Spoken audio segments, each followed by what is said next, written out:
This House now resumes its sitting. Good morning, everyone. Apologies as we had some technical difficulties to deal with.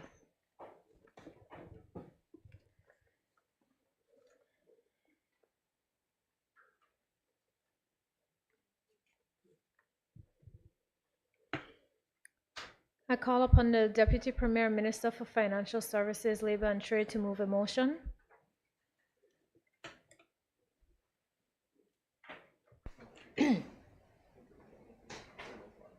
Thank you, Madam Speaker. Madam Speaker, I move that leave be granted to introduce the following bill standing in my name shortly entitled Financial Services Commission Amendment Bill 2024.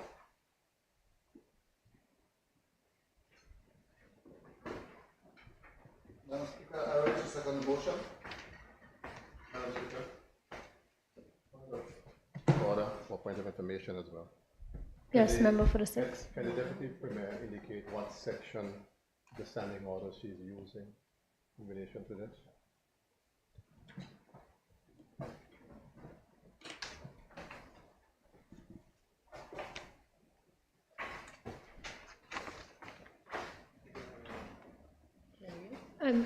I'm sorry, Honorable. I guess I also need to understand for myself exactly if there's a concern. There is one, but I'm just trying to follow something, Madam Chair. All right.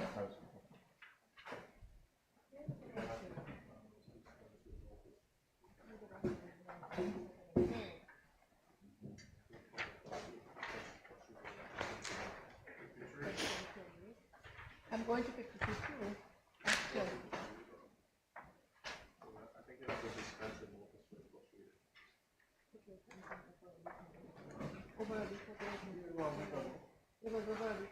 We did the first reading a week ago? No. No, we didn't do the first reading.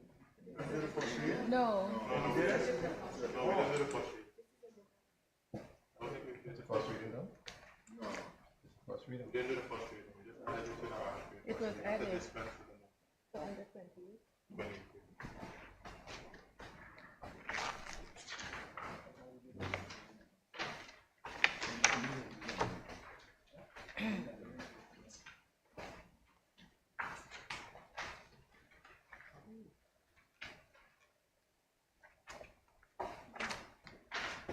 Similar to the Mexican paper that they gave us before.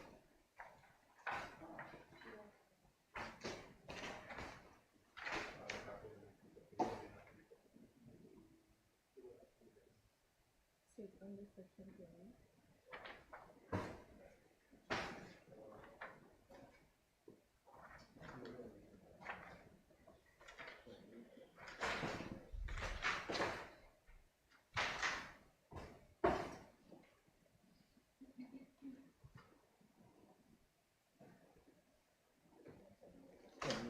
Just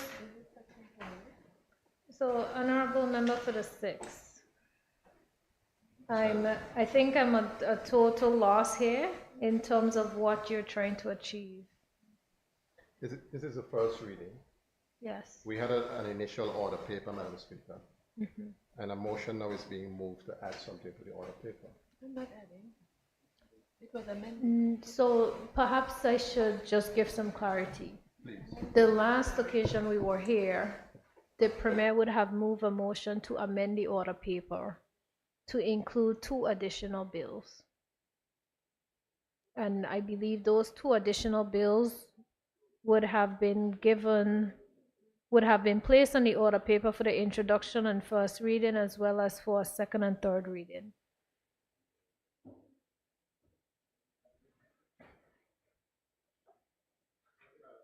Madam Speaker, but in relation to those bills, for instance, I think if you go to standing order 51, unless there's something that I am not understanding, and that is also quite possible. Hold a second, Madam Speaker.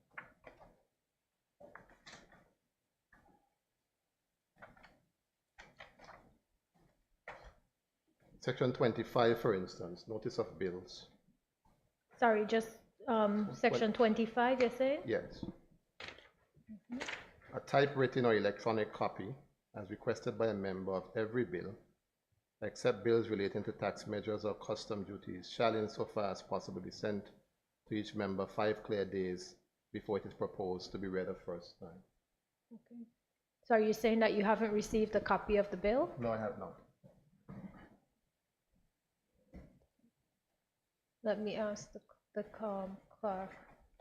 Could you confirm if the bill was circulated to members?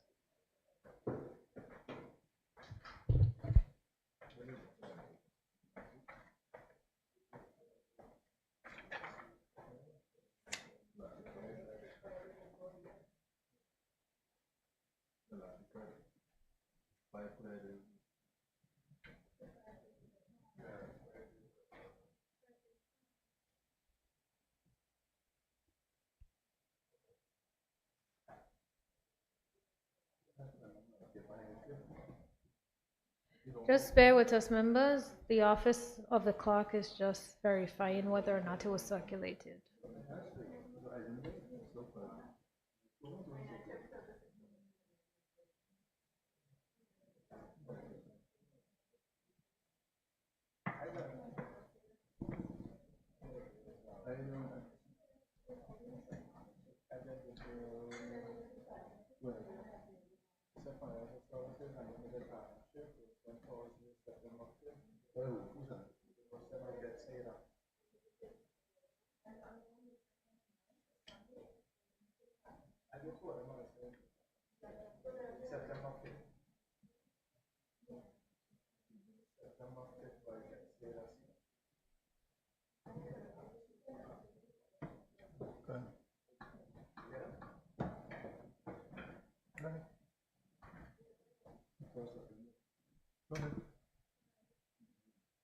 So, honorable members, from what I'm seeing, the bills would have been circulated to all members on the 5th of September.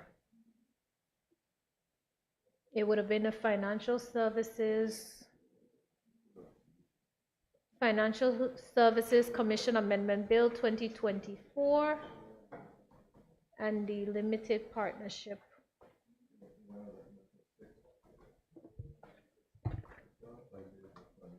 Amendment Bill 2024. Madam Chair, I'm speaking. So I just want to be certain. I'm still checking the email just to ensure.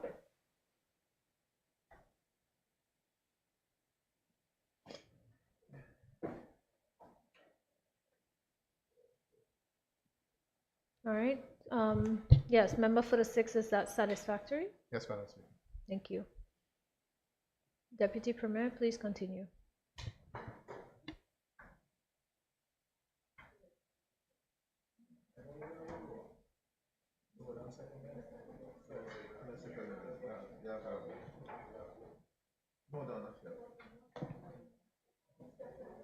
It was second. All right.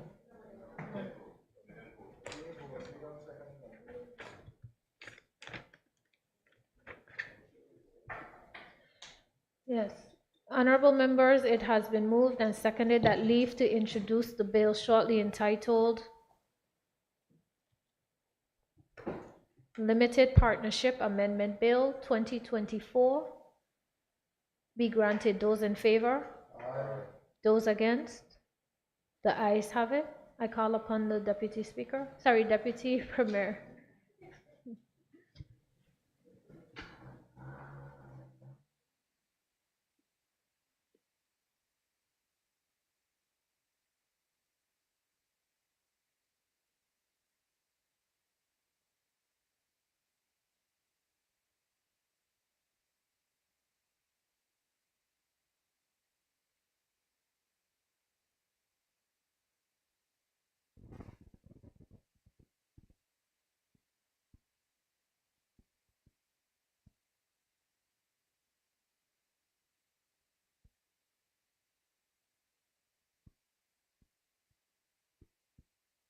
Premier. Which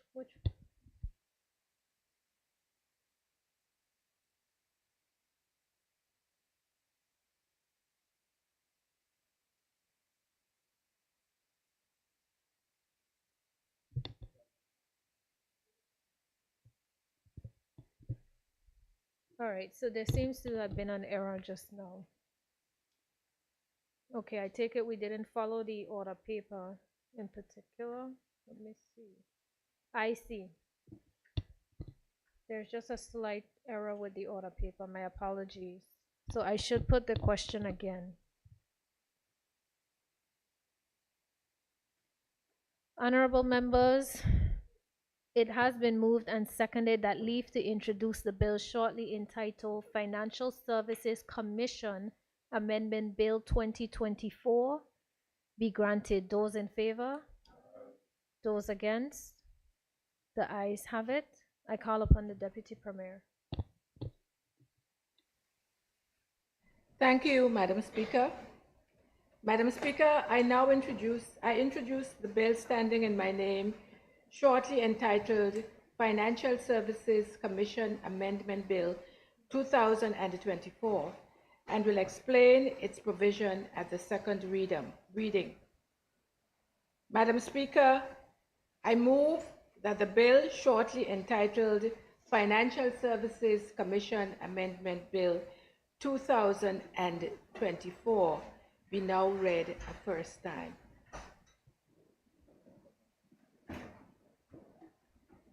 Madam Speaker, I rise to second the motion. Honorable members, it has been moved and seconded that the bill shortly entitled Financial Services Commission Amendment Bill 2024 be now read a first time. Those in favor? Those against? The ayes have it. I call upon the clerk to read the bill for the first time. This bill shall be cited as the Financial Services Commission Amendment Bill 2024.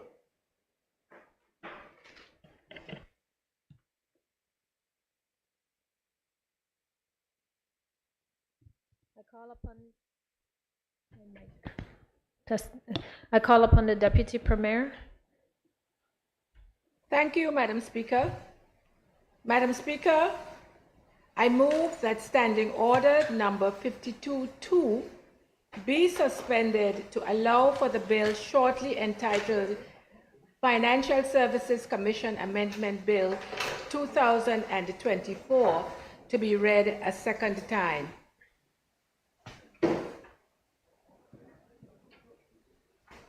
Madam Speaker, I rise to second the motion. It has been moved and seconded that Standing Order number 52-2 be suspended to allow the bill entitled Financial Services Commission Amendment Bill 2024 to be read a second time. Those in favor? Those against? The ayes have it. The motion is passed. I call upon the Deputy Premier. I thank you, Madam Speaker. Madam Speaker, I move that the bill shortly entitled Financial Services Commission Amendment Bill 2024 be read a second time, and with your permission, I would like to explain its provisions. Please proceed. Thank you, Madam Speaker.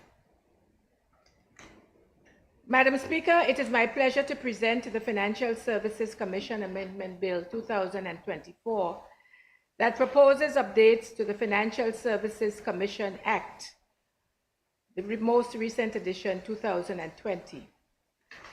This bill seeks to meet international obligations, to enhance governance and improve operational efficiency within the Financial Services Commission. Madam Speaker, a primary driver for these amendments is the need to comply with globally recognized FATF standards aimed at combating money laundering and terrorist financing. Specifically, Section 4 of the Principal Act, which deals with the functions of the Commission, is being amended to introduce a risk-based approach to supervision as outlined in FATF methodology criteria 26.5 and 40.20. These amendments will broaden the Commission's capacity for cooperation with both foreign regulatory and non-regulatory entities, significantly enhancing our capabilities in the fight against the financial crimes. Madam Speaker, this bill also introduces crucial changes in how consumer rights are protected. It replaces the concept of consumer protection in the existing legislation with a broader concept of consumer duty, as reflected in the amendment to Section 4A of the Principal Act. This new framework imposes a more proactive obligation on financial services providers to prioritize consumer interests, thereby enhancing transparency and accountability across the sector. Furthermore, Madam Speaker, the bill proposes significant updates to the penalties under the Principal Act, including provisions in sections 53 and 54 that deal with general and specific offenses and penalties. These enhancements are intended to deter non-compliance and promote a higher standard of conduct within the industry. Another key component of the amendment is the restructuring of the governance framework of the Commission. Under the current Section 7, the Board of the Commission is required to meet at least 10 times a year. The bill seeks to reduce this frequency to 6 meetings per year, recognizing the advancements in technology and streamlined communication that can facilitate the Commission's operations more efficiently. Additionally, Madam Speaker, the bill adds a new criterion disqualifying individuals from board membership if they have been involved in the financial services industry within the preceding 2 years. To enhance transparency and manage conflicts of interest, an amendment to Section 47 mandates all Commission employees to disclose any personal, professional, business, or financial interests. This measure aims to safeguard the integrity of the Commission's operations. The bill, Madam Speaker, also introduces a provision allowing the Managing Director and the Chairman of the Board to take decisions in exceptional circumstances where it is necessary to ensure the continuity and stability of the financial services sector. This is particularly pertinent in times of crisis, where swift action is essential. These amendments provide for such emergency measures under an updated Section 10 concerning the functions of the Managing Director. The bill also empowers the Commission to accept donations and contributions that promote financial literacy and education within the territory.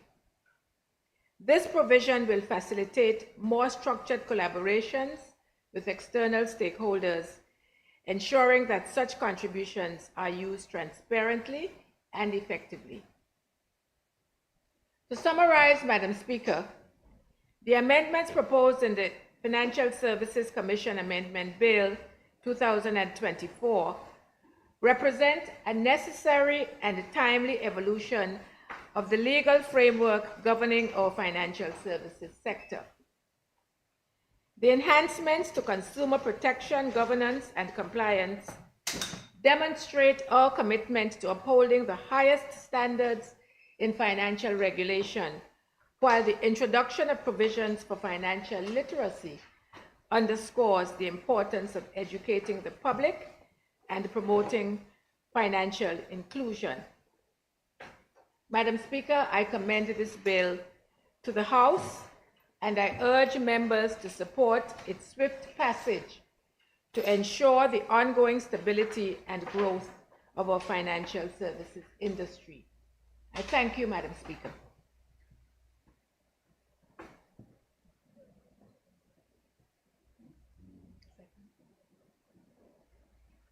Madam Speaker, I rise to second the motion. Thank you. Honorable members, the floor is now open for debate. Any member wish to debate?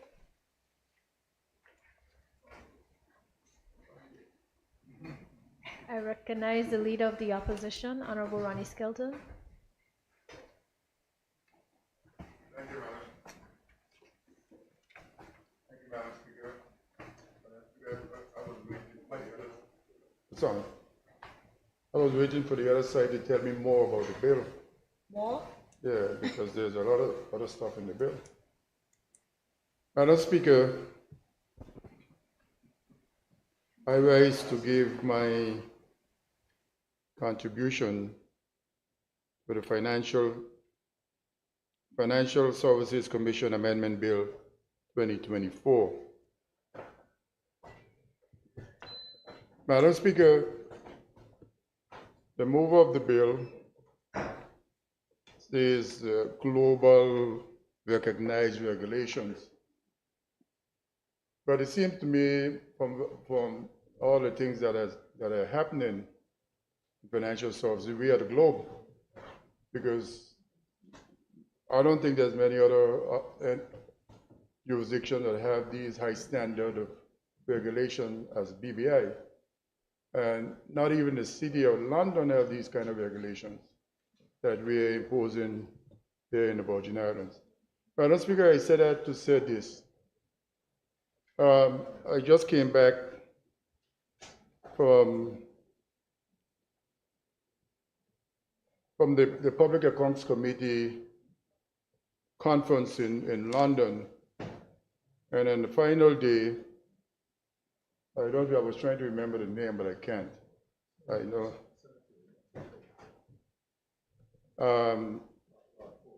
Lord.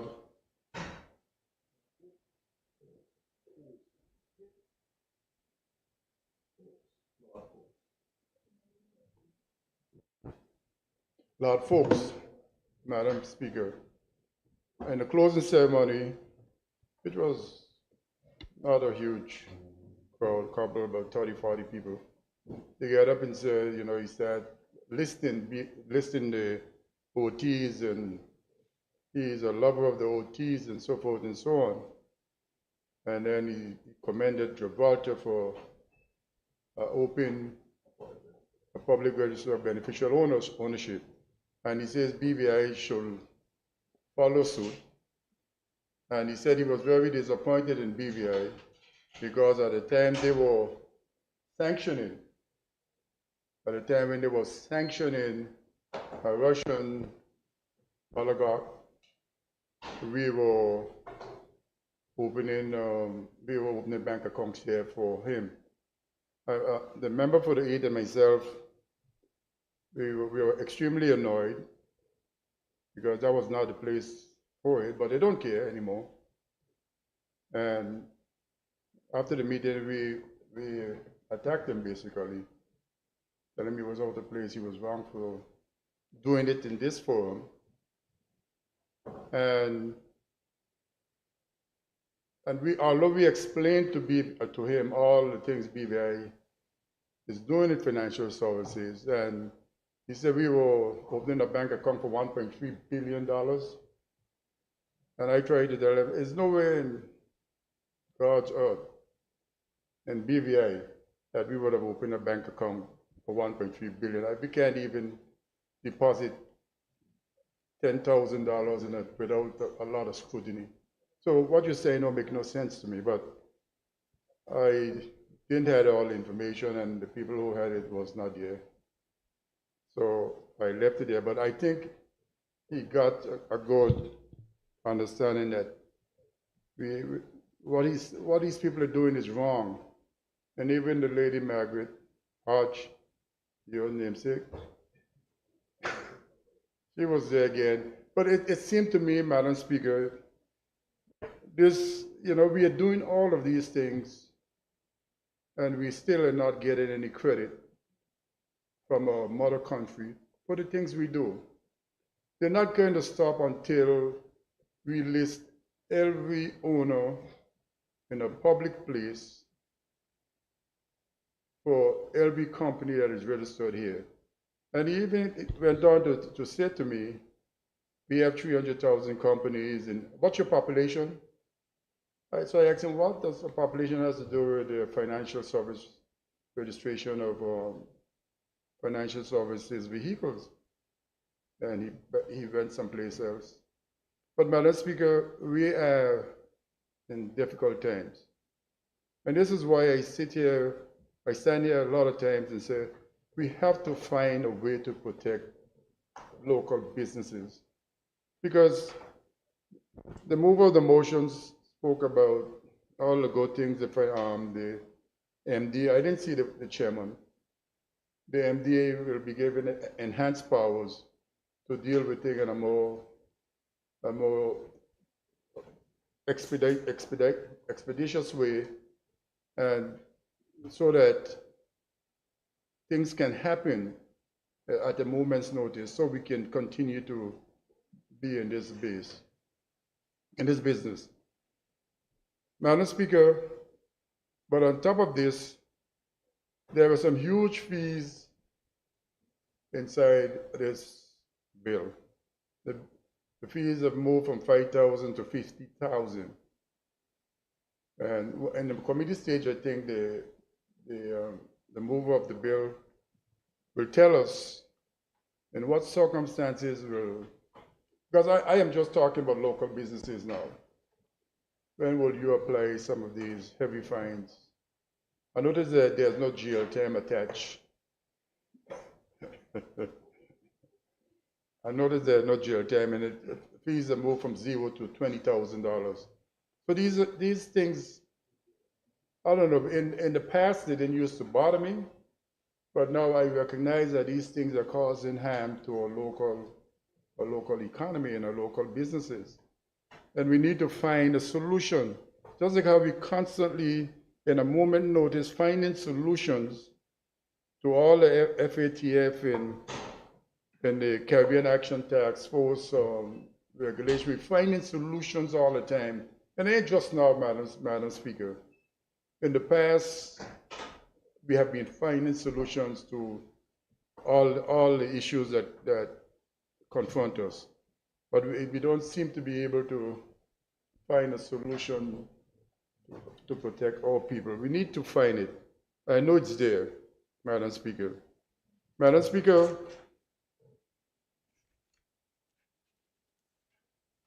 and I don't know if it's right to move meetings from 10 times a year to 6 times.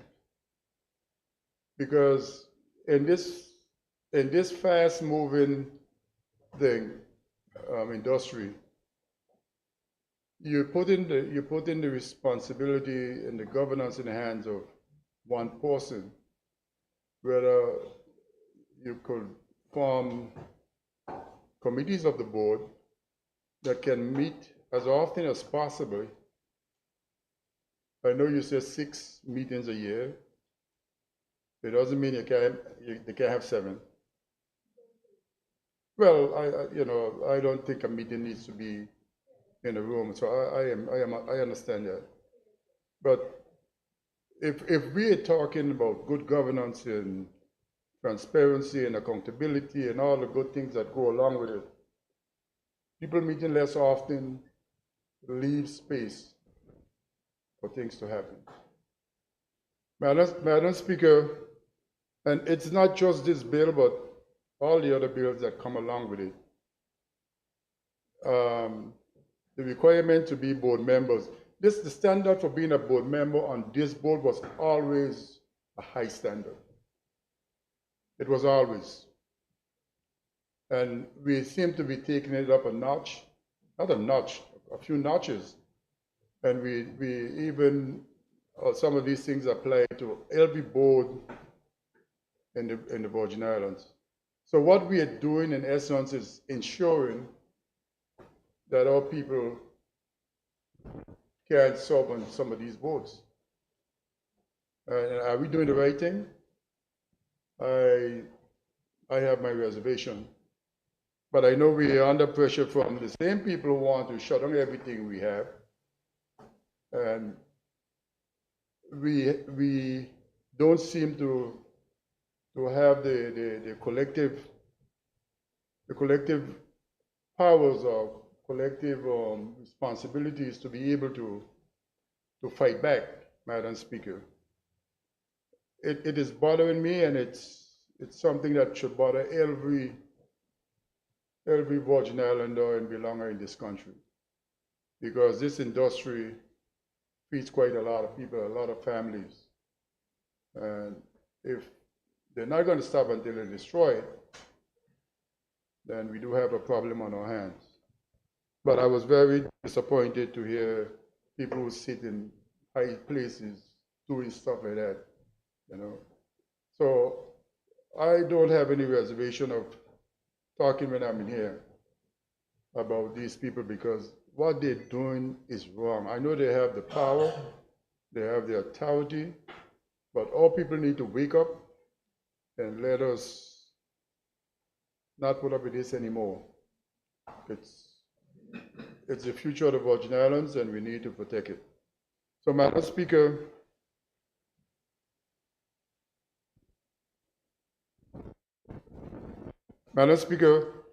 there were quite a number of things in the bill that and in the committee stage that I will bring up, because some of it, I mentioned some of the key things, the fees, the MD, with ultimate power, but he had solved. But after the decision in this, I think it needs a small committee. I know the mover said the chairman, but I didn't read, when I read it, I didn't get to the end, because the bill, when I opened it, it was just a couple of days ago. So I didn't get an opportunity to cross-check it with the principal act. I hope the other side has done so and have protected our people. So, Madam Speaker, with those few words, I'll take my seat. Thank you. Any other member wish to debate? Yes, I call on the Premier.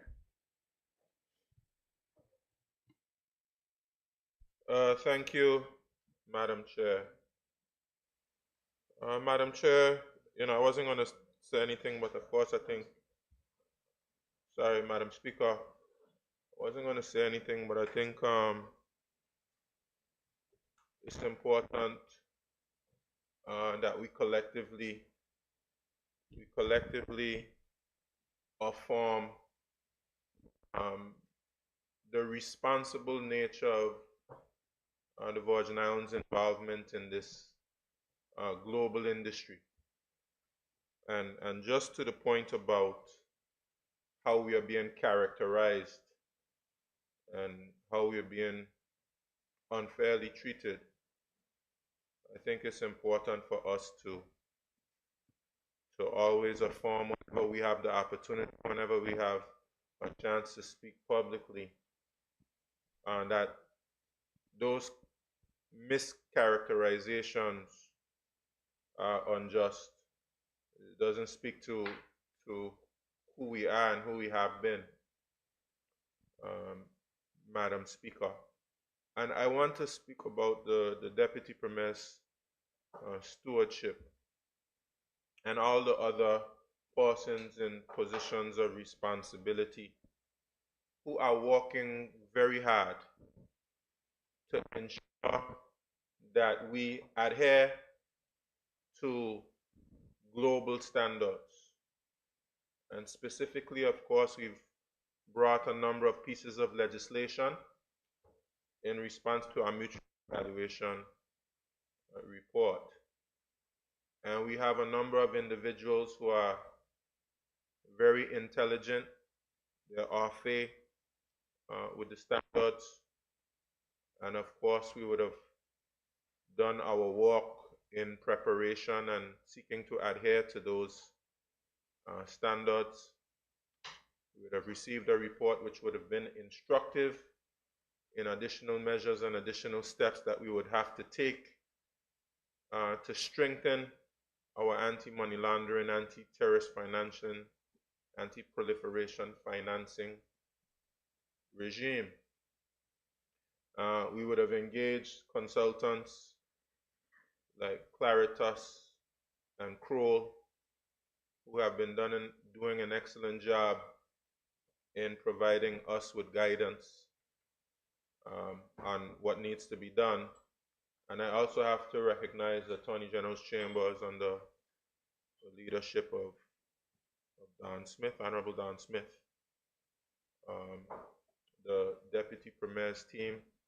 I'll mention as well the Executive Director of International Business, Ms. Diana Glasgow. Those are the Financial Services Commission, the Deputy Directors there, all who are doing an excellent job of ensuring that we seek to adhere to those standards.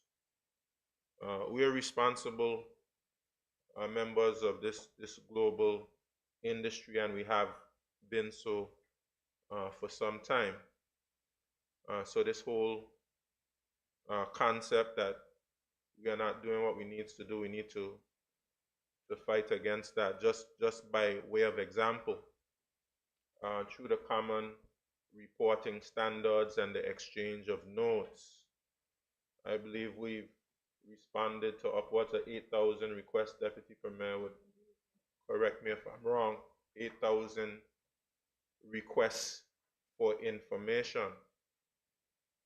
And while we do not have a public register, Madam Speaker, we do have our beneficial ownership secure sort system, which can provide information to competent authorities in a matter of hours. And that information has led to prosecutions in a number of instances. A lot of the times we cannot share that information because it's confidential and privileged information. It has led to prosecutions. And this is best practice internationally, and BVI is actually leading the way as it pertains to sharing information in such a way that serves the purposes of law enforcement, protects privacy, protects persons' data. And we know that the fifth anti-money laundering directive from the EU was challenged. It was taken to court, and of course that fifth directive was struck down because of the infringements to privacy and to data, the protection of data, which confirms that BVI has been on the right track and the right path. And I also have to commend the Deputy Premier for her leadership, because as we know, there was an amendment to one of the bills. I think it might have been the one of the anti-money laundering bills in the UK. I forget the name of the bill. Someone will remind me. But there was an amendment that called for public registers to be established. I believe it was by 2020, and then to come into force by December 2023. We were able to successfully, under the leadership of the Deputy Premier, successfully have the United Kingdom government give the appropriate amount of time to ensure that we are able to exchange beneficial ownership information in a way that's consistent with protecting persons' constitutional rights. Or else, if not for that very savvy negotiation, we would have been compelled to do something that certainly would have been open to legal challenge, and certainly very anti-competitive as it pertains to our financial services industry.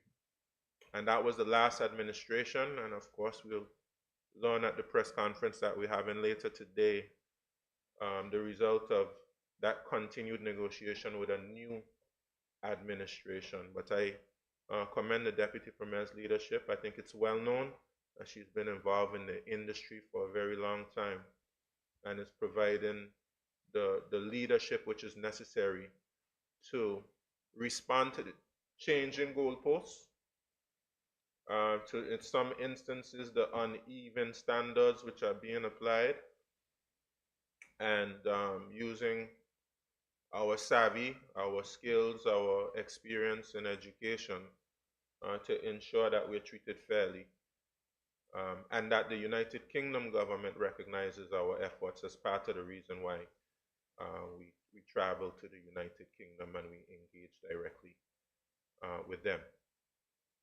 Of course, the Deputy Premier will say a little bit more about that later. I also, commend those within the United Kingdom government who do recognize the efforts, who go beyond the negative characterizations, and they apprise themselves with the facts.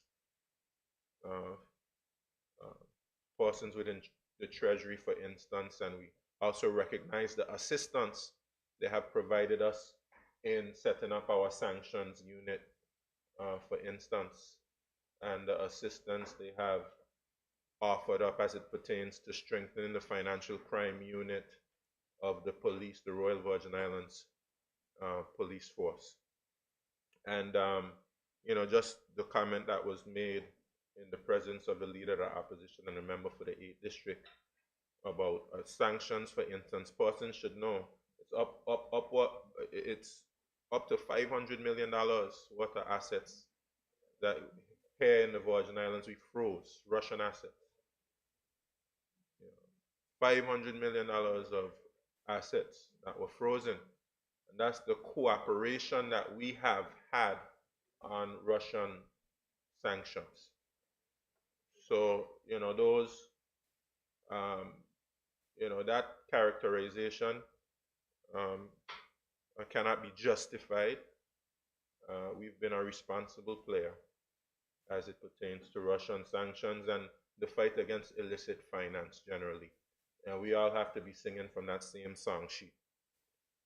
So I support the amendments made to the bill. Very intelligent persons contemplated, they consulted, etc. When they come as witnesses, they can speak to us a little more about why these things are required from a FATF standpoint, and we would be better apprised as a House of Assembly as to the reason for some of the amendments. But again, let me commend the leadership of the Deputy Premier, and let me commend all those who are working hard to ensure that we are adhering to the global standards and we remain competitive as an industry, doing our part to facilitate global investment and trade, and giving the value to the global economy that we always have prided ourselves on. Thank you, Madam Speaker. Thank you. I now recognize the member for the 8th District, Honorable Marlon Penn.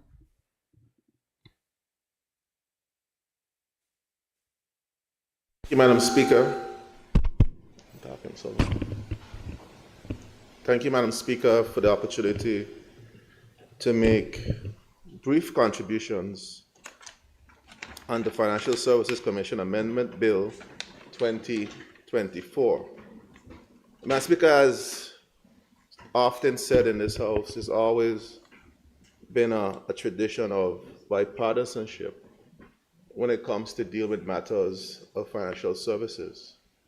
And this House has always shown the maturity, political maturity, to put aside our differences and work in the best interest of this industry, because mainly this industry and its impact on our economy and the lives of our people. Madam Speaker. Madam Speaker, I too would rise. It would be remiss of me if I didn't rise and put on the record my support in this process, particularly through the mutual evaluation and the work that has been done by the Honorable Attorney General and her team to swiftly get these amendments to the House of Assembly so that they could fulfill the requirement or the responsibility that came out of the report. Madam Speaker, we all heard the report and the findings and all the changes that were necessary to be made. And I'm happy that the team from the FSC, the team from the Ministry of Financial Services, and all the technocrats who we don't normally see in the front line, who are diligently working to protect and preserve this industry in the background. I want to publicly acknowledge them for their work and their efforts to ensure that these changes and amendments are made in a timely manner and the preservation of this industry and the economy to the people of the Virgin Islands. Madam Speaker. Madam Speaker, I particularly want to highlight one section of the bill that speaks to the issue of consumer management and consumer protection, Madam Speaker. As we all know, matters of financial services and regulated entities are managed, and the consumer affairs of those entities are managed by the Financial Services Commission. And it's important for the Commission to have a robust regime to not just protect the companies, protect persons that do business with the Commission, but also protect the consumers, Madam Speaker. Madam Speaker, I'll be keen in Section 4 to hear what is being done, particularly in the space of insurance, where we've had a lot of discussions here in this House, Madam Speaker, and in the public space, where persons are deeply concerned in terms of the conduct of insurance companies in the territory, where we are seeing areas where premiums are rising from $5,000 to $20,000 in some instances for persons who own homes in the Virgin Islands. It's making it cost prohibitive for persons to insure their homes, and people are taking the risk of going uninsured. Even though the bank has a requirement that they have to be insured, people just don't have the money, Madam Speaker. And we have to ensure that we're doing all that we can to ensure that industry is not in any way taking advantage of our people, to ensure that we put mechanisms in place to protect the consumers on the ground as we relate to this matter. We are literally, Madam Speaker, pricing home ownership out of the reach of our people. We understand the challenges that we saw. All of us were here, were witness to Hurricanes Irma and Maria. Some got more damage than others. But you imagine now you have a larger base of your territory who are either not insured or underinsured. And God forbid, we get another serious storm that could bring damage, widespread damage to the territory and the homes of the people of this territory without protection. Again, the pressure is going to come on the government because if the people don't have insurance, they're going to look to the government for support and assistance. Where are we going to find the money from? So we have to get creative and find ways that we could better protect our people, protect their investment and their assets, and ensure that it's not cost prohibitive for many of them as it is right now, Madam Speaker, who just cannot afford to insure their homes. It's just the reality that many people and many families are facing right now. And we have to ensure that the Commission is doing their utmost best to make sure that the consumers are protected. So I'm going to ask very poignant questions in the committee stage to the technocrats on this very, very, very important space that I know many persons in the territory are concerned about. Madam Speaker. Madam Speaker, the point that the member, the territorial member, leader of the opposition made in terms of the attacks, the constant attacks to the industry, the misguided comments that are being made on a constant basis by persons who should know better, and I'm sure they do know better, but for whatever reason intend to spread misinformation. And BVI is standing in the global arena as it relates to financial services in a commitment to the highest standards within this industry. It is evident here today, it is evident in terms of the number of legislation that constantly pass through this House that sets the global standard the Premier so rightfully said earlier, and sometimes exceed what the global standard requires of us to do. And oftentimes are the persons who lead in the way in terms of establishing standards in these spaces, Madam Speaker. Madam Speaker, but it drives home the point that I continue to beckon in this House, that is important for us, not just those who handle these in this industry or work in the industry, but for all of us to be educated and on a moment's notice to be able to talk, even if it's in broad strokes, about the key areas of this industry. It's a behoove this House, Madam Speaker, to have the constant dialogue with the members of the House to ensure that we have the latest and up-to-date information on what's happening within the industry, the moves that we're making, the impacts on the people and their livelihoods. That is important, Madam Speaker. The informal discussion on this industry is critical for us moving forward.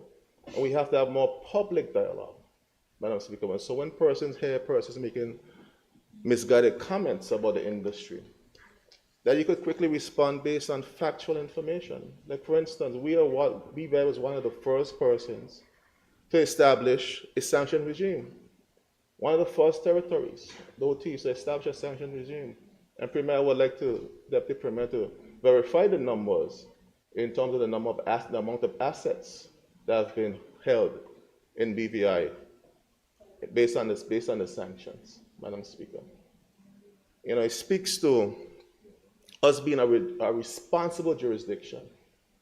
And we have some of the most robust systems. I know for a fact, I worked on those systems in my former year with the Financial Services Commission that has done some amazing work in terms of cooperating with competent authorities, cooperating with other jurisdictions to ensure that the integrity of this industry remains intact. Madam Speaker, and I know that the Commission is currently, through ROCA, the Registry of Corporate Affairs, making amendments to ensure that the beneficial ownership information is embedded in the Registry of Corporate Affairs, making for even more seamless transfer of information to the competent authorities who would need that information.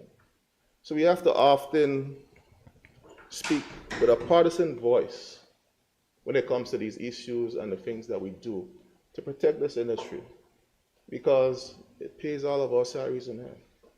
It ensures the lights are on in the schools. It makes sure that we have just open schools and make sure that the maintenance that was done was done. You imagine if that $200 million disappears overnight, what that means for us and our economy and our people. So again, Deputy Premier, I will say to you that we need to have a better open dialogue on this industry.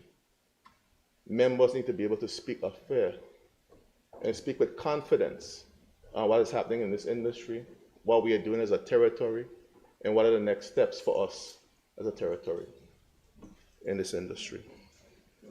So, Madam Speaker, with those few words, I just wanted to ensure that my voice was heard in support of this bill, and I look forward to the more detailed discussion in the committee stage. I thank you, Madam Speaker. Thank you, Honorable. Any other member? I call on the Deputy Premier to wrap up.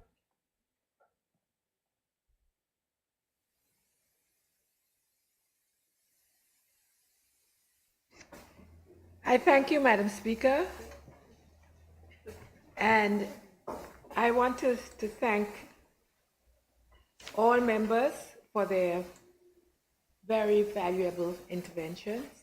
If I could start with the Leader of the Opposition, as usual, I am grateful to him for his comments. I know how strongly he feels about the local industry, and it is front of mind for me as well as the minister responsible. In terms of his point about we seem to be going a long way in terms of amending our regulations, I, Madam Speaker, consider it to be par for the course. Many countries have gone through this stage.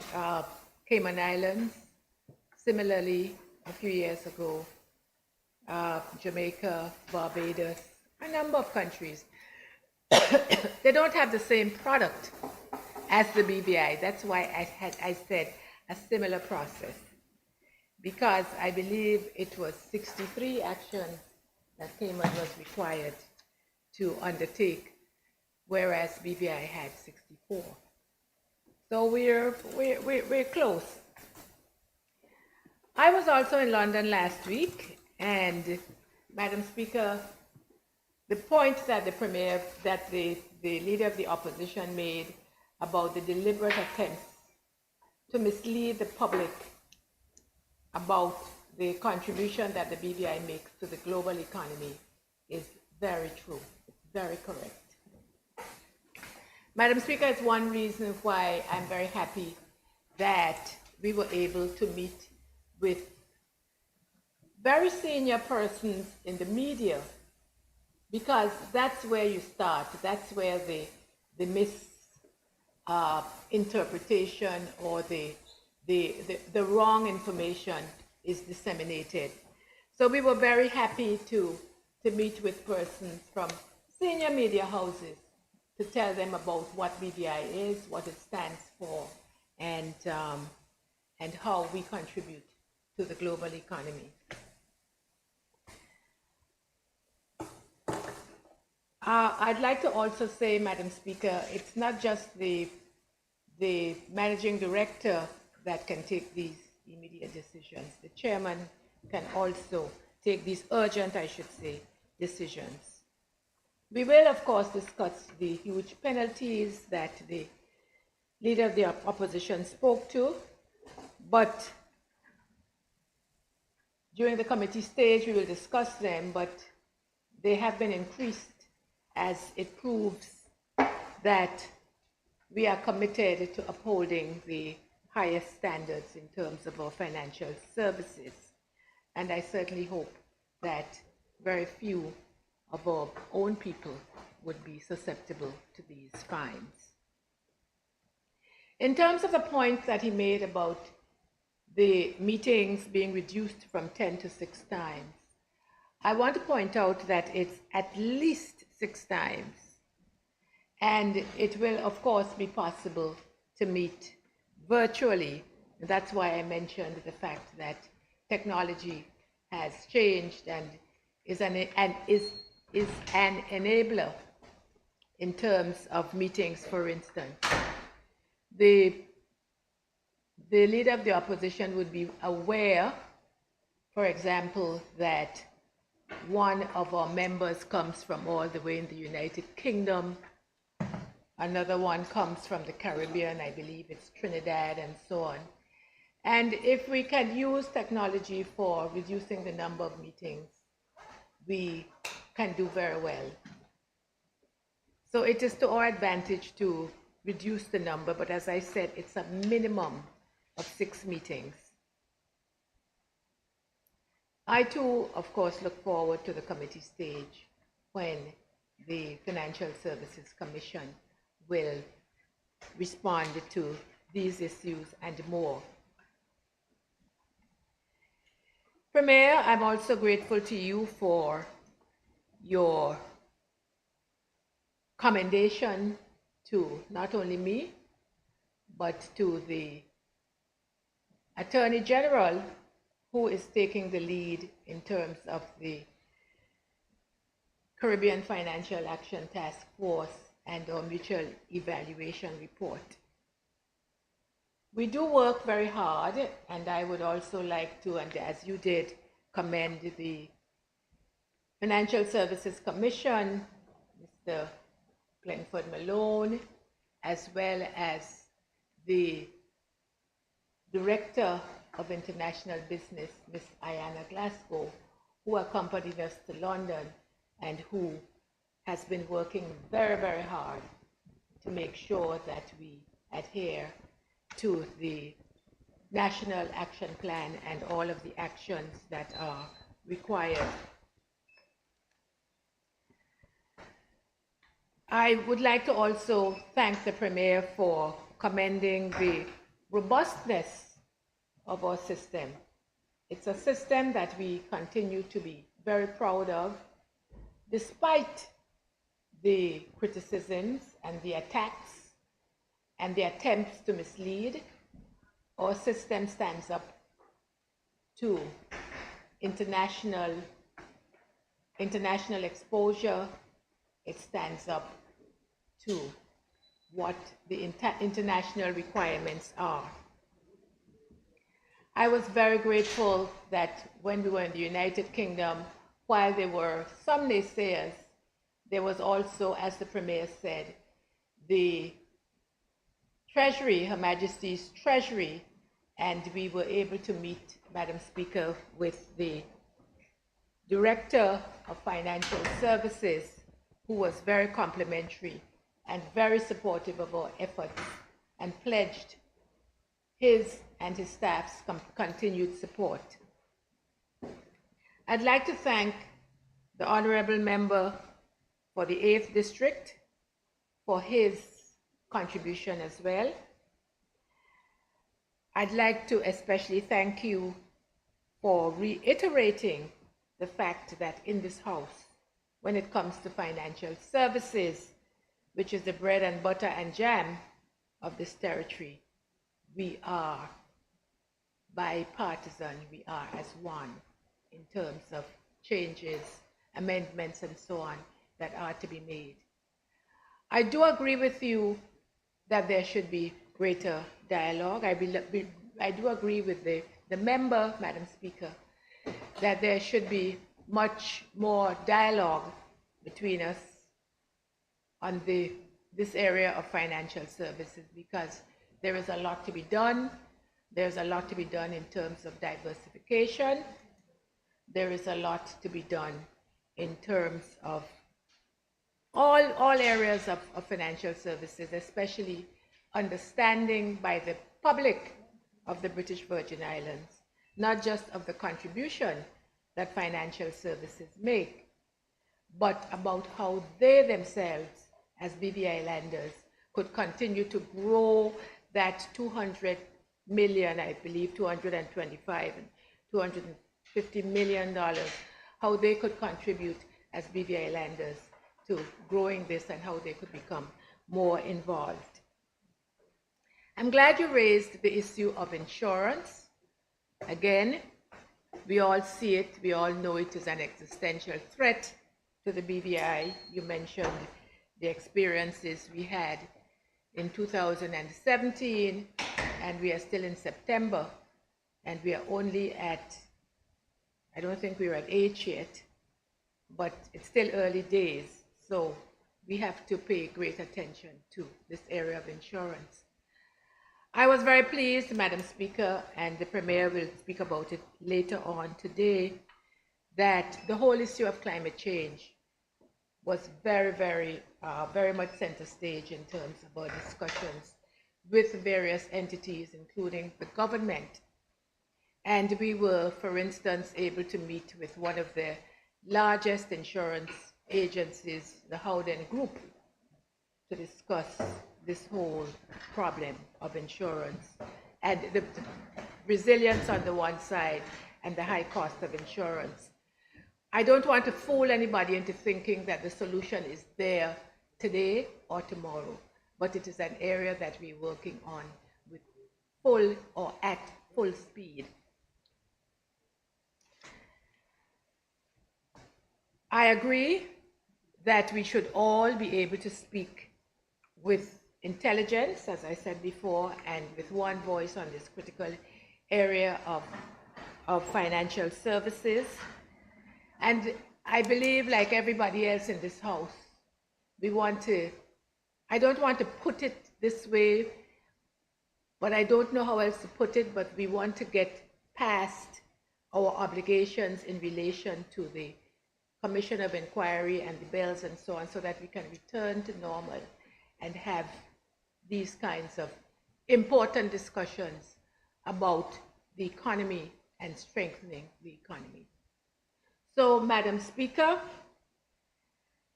I am looking forward to the committee stage when we will be able to delve more deeply into this amendment to the Financial Services Commission Act. Thank you, Madam Speaker.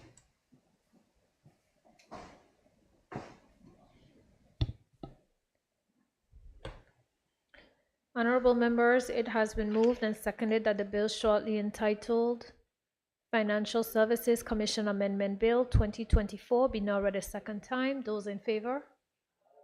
Those against? The ayes have it. I call upon the clerk to read the bill a second time. This bill shall be cited as the Financial Services Commission Amendment Bill 2024. Pursuant to Standing Order 55-1 of the House of Assembly of the Virgin Islands, the bill now stands committed to a committee of the whole House to consider it clause by clause. House is now in committee.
Now resume its sitting. I call upon the Deputy Premier.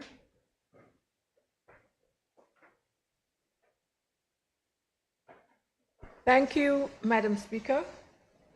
Madam Speaker, I beg to report that the bill entitled the Financial Services Commission Amendment Act 2020, Bill, the Financial Services Commission Amendment Bill 2024 has passed through committee with amendments. Madam Speaker, I move that the bill entitled Financial Services Commission Amendment Bill 2024 be read a third time and passed as amended. Madam Speaker, I rise to second the motion. Thank you. Thank you. Members, it has been moved and seconded that the bill entitled Financial Services Commission Amendment Bill 2024 be now read a third time and passed as amended. Those in favor? Aye. Those against? The ayes have it. The motion is passed. I call upon the clerk to read the bill a third time.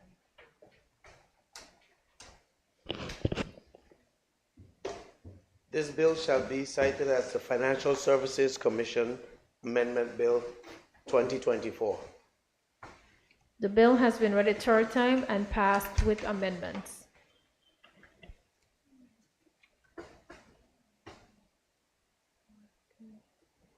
I call upon the Deputy Premier and Minister for Financial Services, Labor and Trade to move the motion. Thank you, Madam Speaker. Madam Speaker, I move that leave be granted to introduce the following bill standing in my name shortly entitled the Limited Partnership Amendment Bill 2024.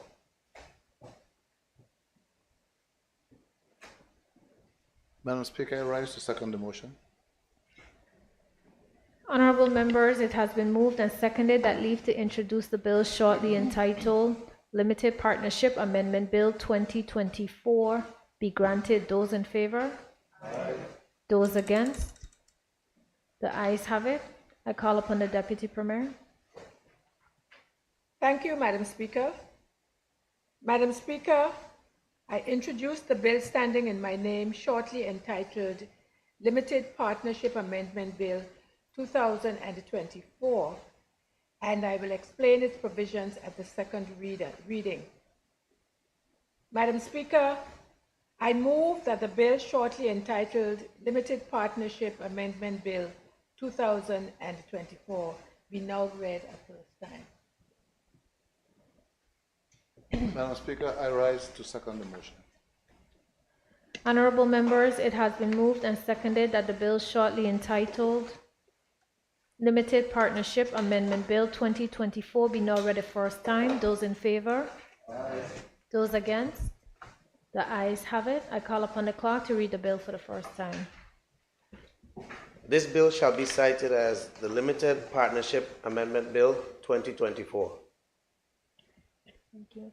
I call upon the Deputy Premier. Thank you, Madam Speaker. Madam Speaker, I move that Standing Order number 52-2 be suspended to allow for the bill shortly entitled Limited Partnership Amendment Bill 2024 to be read a second time. Madam Speaker, I rise to second the motion. Thank you. Honorable members, it has been moved and seconded that Standing Order number 52-2 be suspended to allow the bill entitled Limited Partnership Amendment Bill 2024 to be read a second time. Those in favor?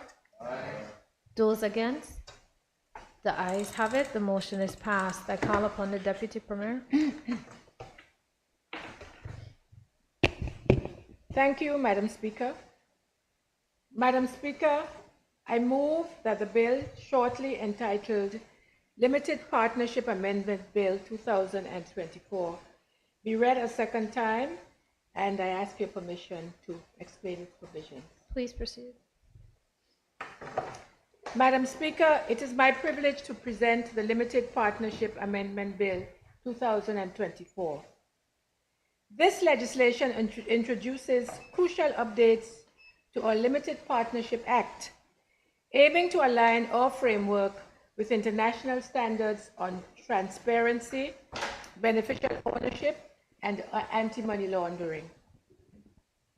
Madam Speaker, the bill addresses deficiencies identified in the CFATF Mutual Evaluation Report, particularly those related to the transparency of beneficial ownership information.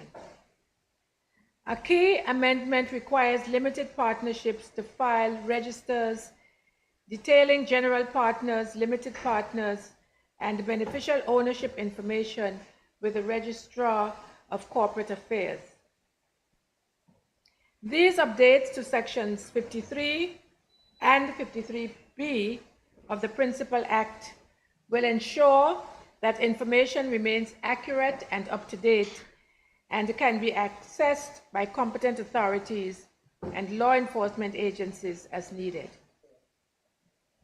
Madam Speaker, additional amendments in the bill are designed to enhance the operational efficiency of limited partnerships.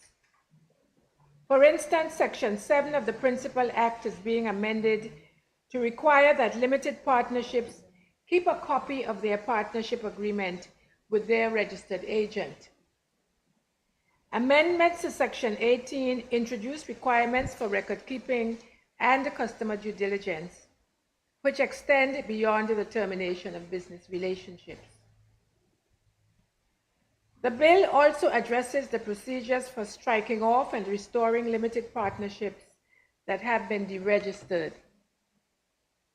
The revised Section 95 clarifies the conditions under which a limited partnership may be struck off, while Section 99 outlines the conditions for restoration, aiming to streamline these processes and to improve efficiency. Madam Speaker, another key provision introduced by this bill is a new Section 106A, which imposes a duty on limited partnerships to cooperate with the registrar, with competent authorities and law enforcement agencies, facilitating information exchange and investigations. Finally, Madam Speaker, the bill introduces a revised penalties framework in Section 53A and Section 54A, incorporating administrative penalties for non-compliance.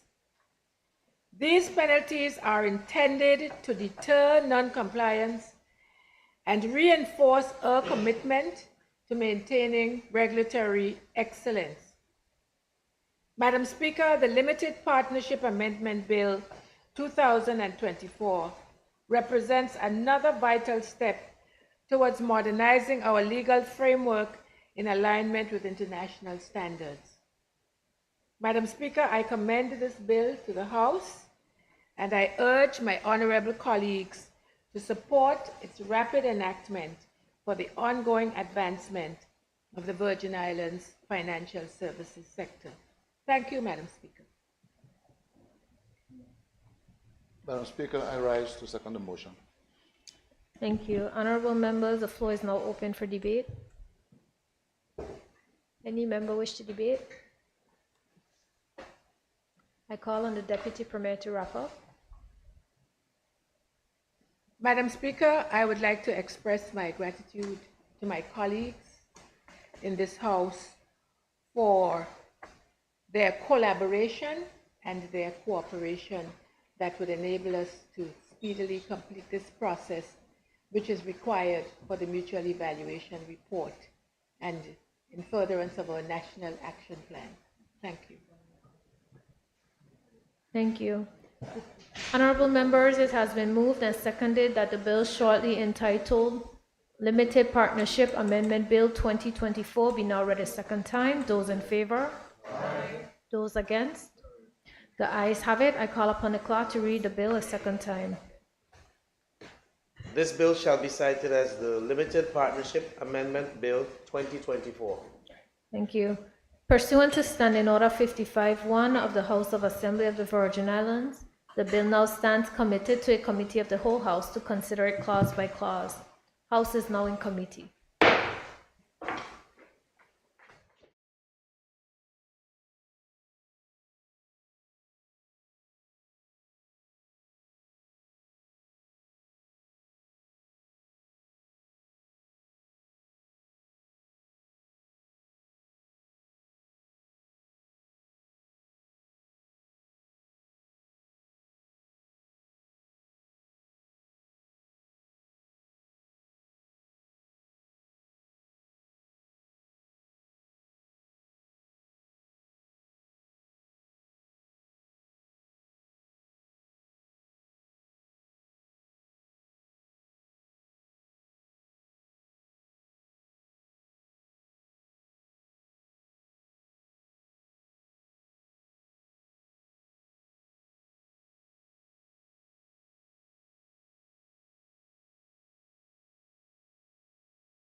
Resume its sitting.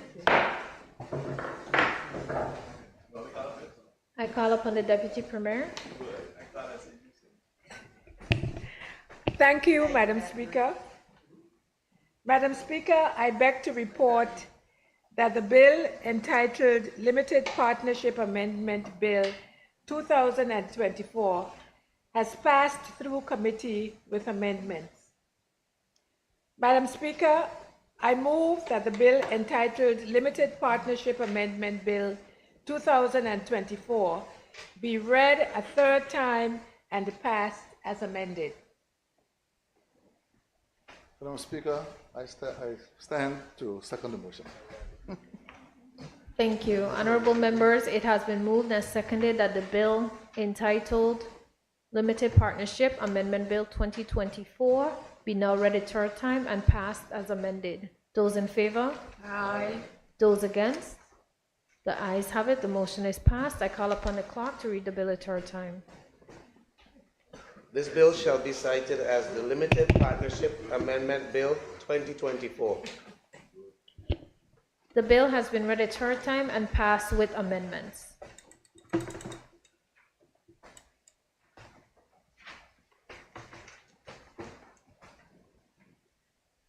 I call upon the Premier Minister of Finance to move a motion.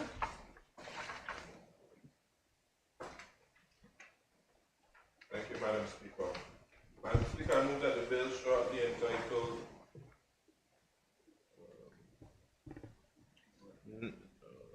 National Parks Trust Amendment Bill 2024 be read a second time. And Madam Speaker, I'll now give the objects and reasons for the bill. Madam Speaker, I'm pleased to present the first in a series of amendments to legislations governing statutory boards, as the government seeks to promote a more rational, organized and standardized approach to the management and oversight of statutory boards while we continue to implement the Governance Reform Action Plan.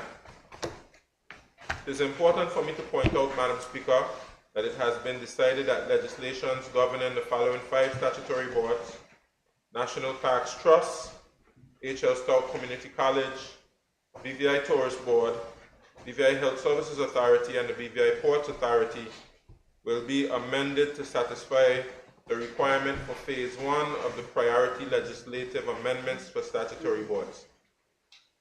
These amendments, when completed, Madam Speaker, will complete recommendation B26 of the framework for implementation of the recommendations of the Commission of Inquiry report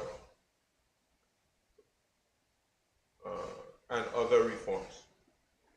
Madam Speaker, there were 4 recommendations that address matters pertaining to statutory boards.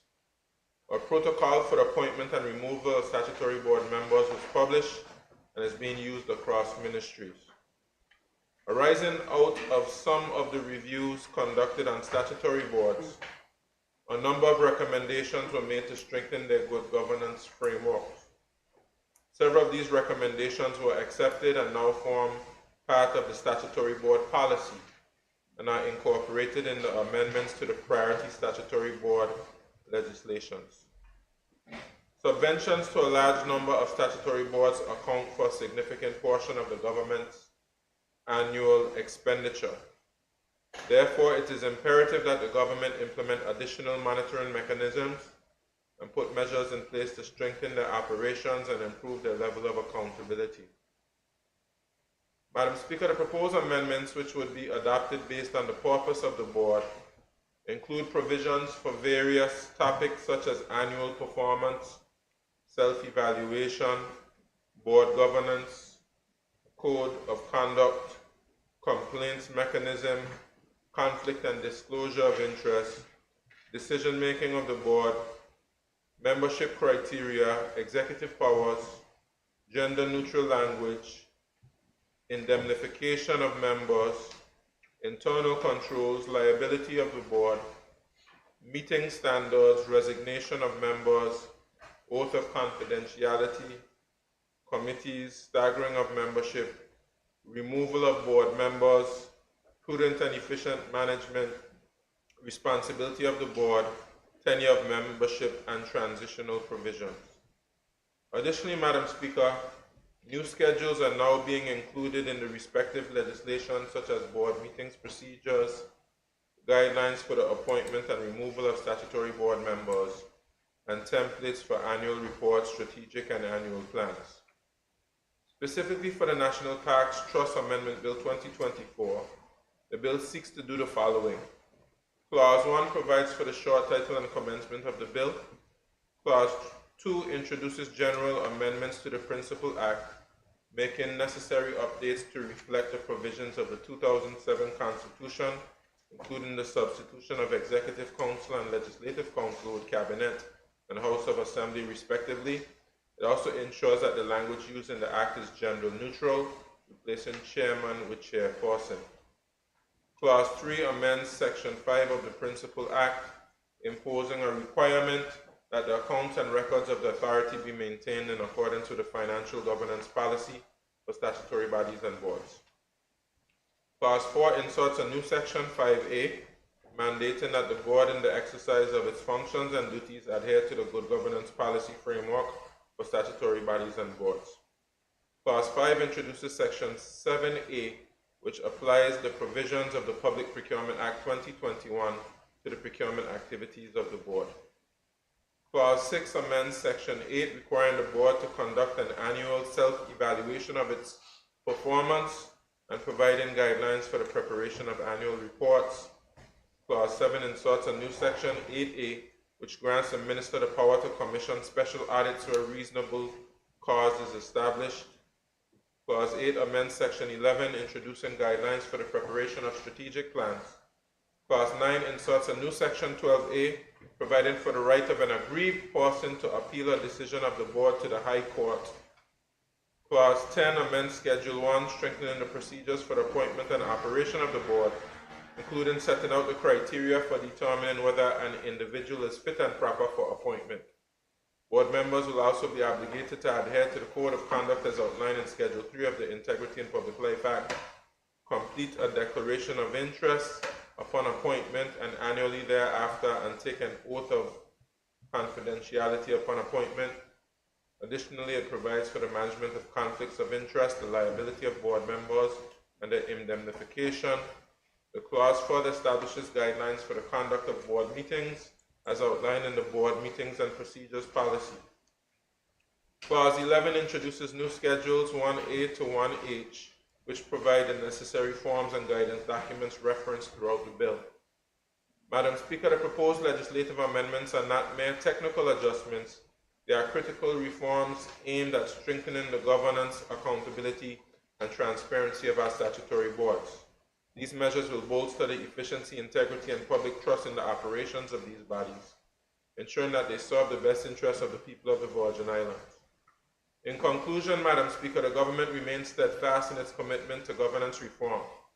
The amendments I have laid before this Honorable House today will not only fulfill the obligations of the Commission of Inquiry's recommendations, but will also set a new standard of governance across all statutory boards.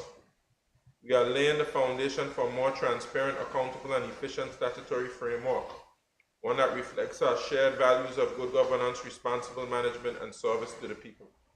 I urge the honorable members of this House to give these amendments their full and unwavering support as we continue our work to create a better, more accountable governance framework for the benefit of our territory. Madam Speaker, I thank you.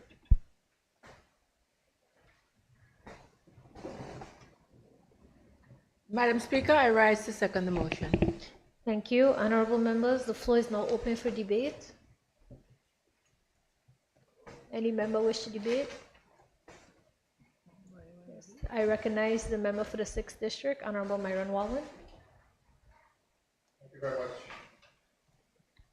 Madam Speaker, I thank you for the chance, the opportunity to be able to debate this bill here today.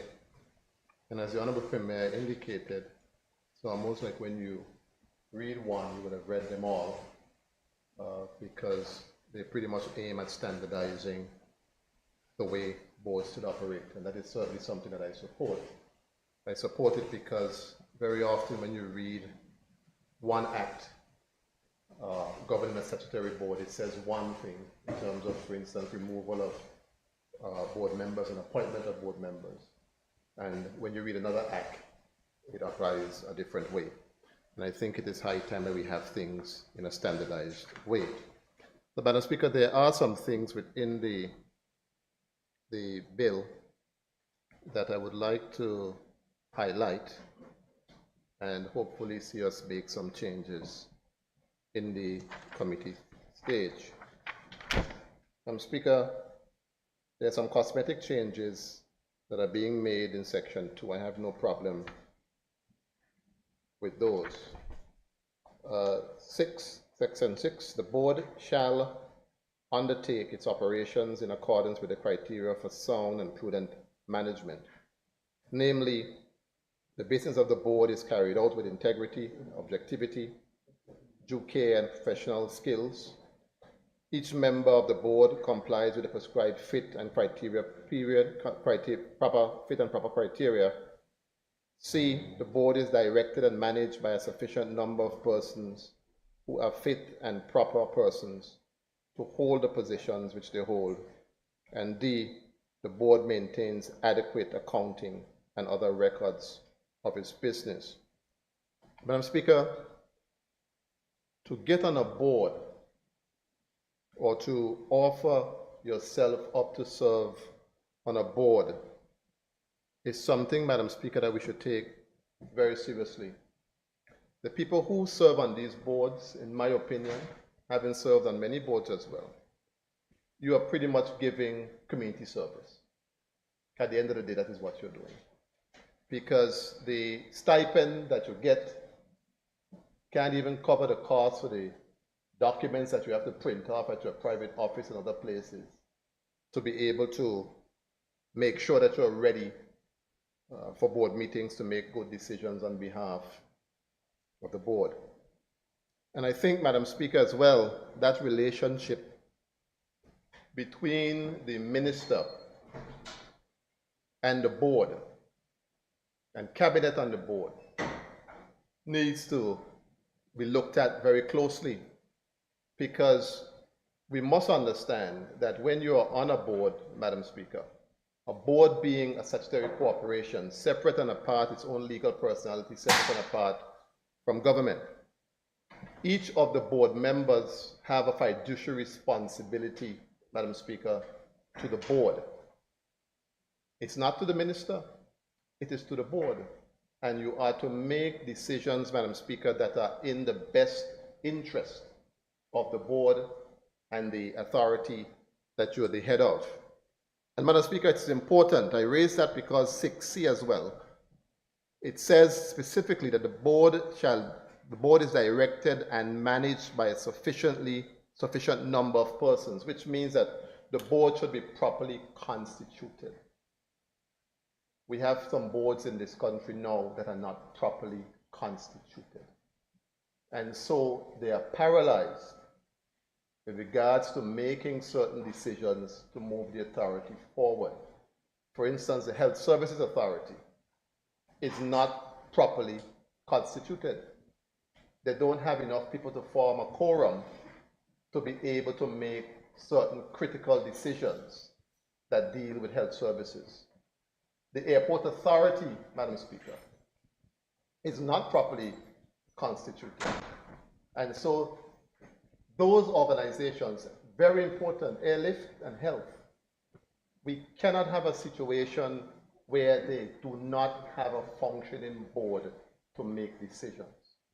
Whoever it is that is giving these appointments, you have to learn to stagger the appointments. You should not get in a position where you allow a board to be out of people. It can't happen. If you know what the quorum is, stagger the appointments so that at least when one person's time is up, somebody can come on, you stagger it, and you keep the board functional. But you can't have two boards as important as the Airport Authority and the Health Services Authority, Madam Speaker, not properly constituted. Madam Speaker, Section 5 that puts into play procurement. It says the provisions of the Public Procurement Act 2021, number 39 of 2021, shall apply to any procurement undertaken by the trust. In this case, the National Parks Trust. I don't know if that is something that we want to do to these statutory corporations. We already see that the Procurement Act is not, as it is, it's not working for central government. It is bad for us. Even to buy a screw, you're asking for 3 quotations. Even after the hurricanes, after the storms, we can't get the place cleaned up. We can't get anything done. Simply because that Procurement Act, Madam Speaker, is a difficult, cumbersome piece of legislation. I don't think, Madam Speaker, that it is wise for us to have the statutory board. Let the statutory boards come up. We can standardize something in terms of how they handle procurement. And there are other companies, other corporations within the BVI that are handling their procurement and have good procurement practices. BVI EC, for instance, I understand have a very good procurement process. We can look at that and perhaps adopt that across the boards. But to put them in that Procurement Act now, that we see is not working right now, asking people for quotations. You're buying something from somebody all the time, and every minute you're asking for quotation, you want 3 quotations.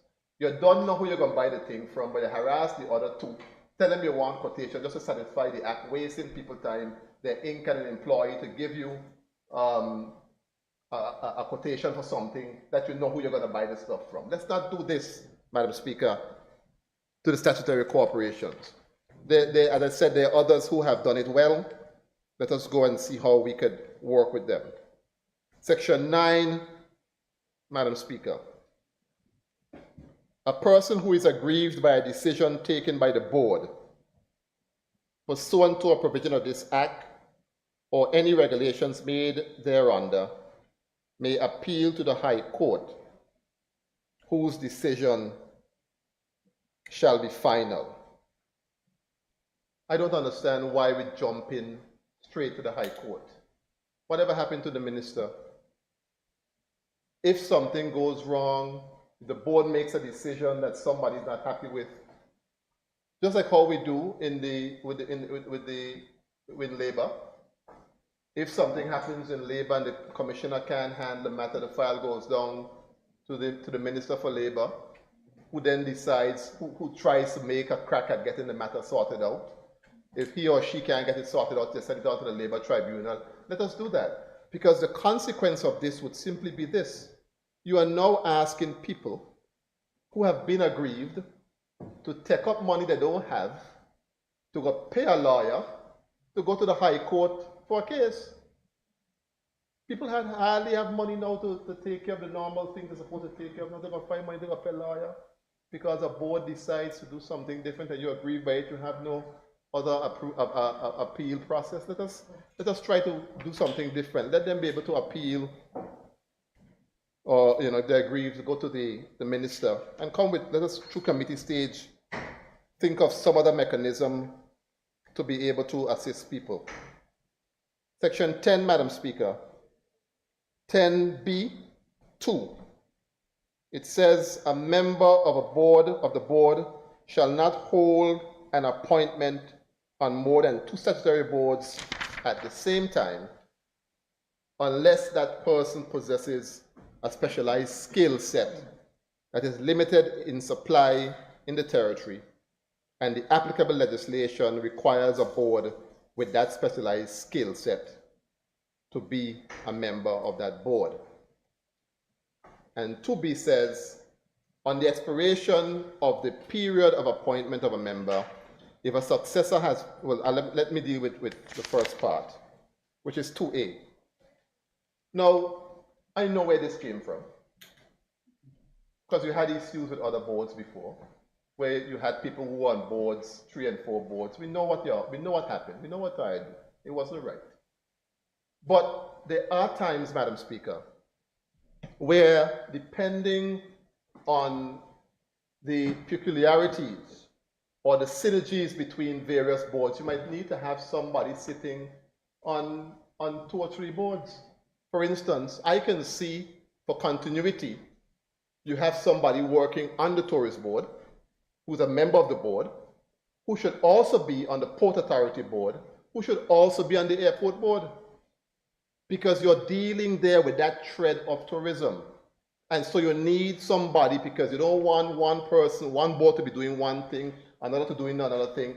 If there's somebody on that board who could be there for continuity and get the information across, that should be allowed. Additionally, I don't see any exception being made here for ex officio members. For instance, a permanent secretary who might be sitting depending on where the boards reside under that person's ministry. So we should make an exception for those 2 things, Madam Speaker. 2B, on the expiration of the period of appointment of a member, if a successor has not been appointed, that member shall continue to hold office until the appointment of that person's successor or the expiration of 3 months, whichever occurs first. I don't know if you can tell somebody if they're leaving that they have to hold on for 3 months. I don't think you could do that. If somebody say, I'm resigning from a board, you can't tell them to hold on for the next 3 months until a successor is put in place. That is not the way these things work. So I think we need to look at that and adjust that.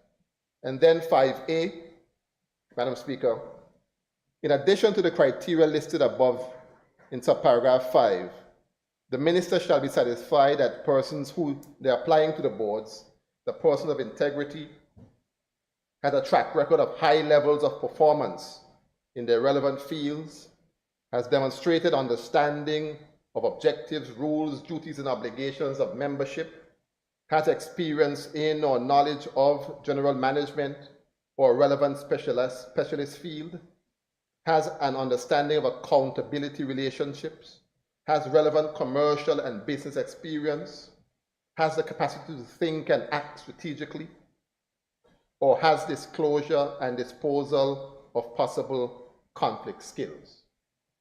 When I read through this, Madam Speaker, and I'm going to show you how I'll connect it as I move along, we have got to be very careful in this little island we have here, the small Virgin Islands that we have. And if we don't pay attention, we will be passing laws in here to replace our very selves. All throughout this thing, I see a way being made to bring some people into some of these boards. And so you come with all of these high and fancy standards and so on, hoping that some of our people may not qualify, and you could ease in some of yours. And so, Madam Speaker, we have to be extremely, extremely careful. Extremely careful. Now, we can't go overboard in terms of some of the things that we did or we do. We have to make sure that the people that we put on these boards are people who are competent people to do the work.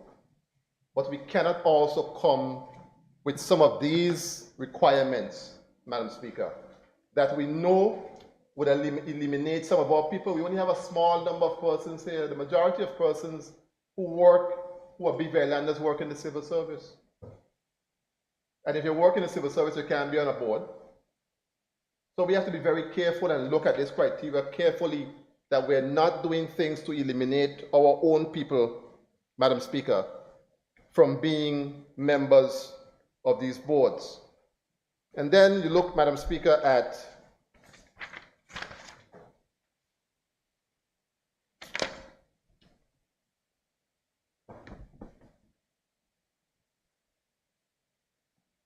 at 10.2a, Declaration of Interest.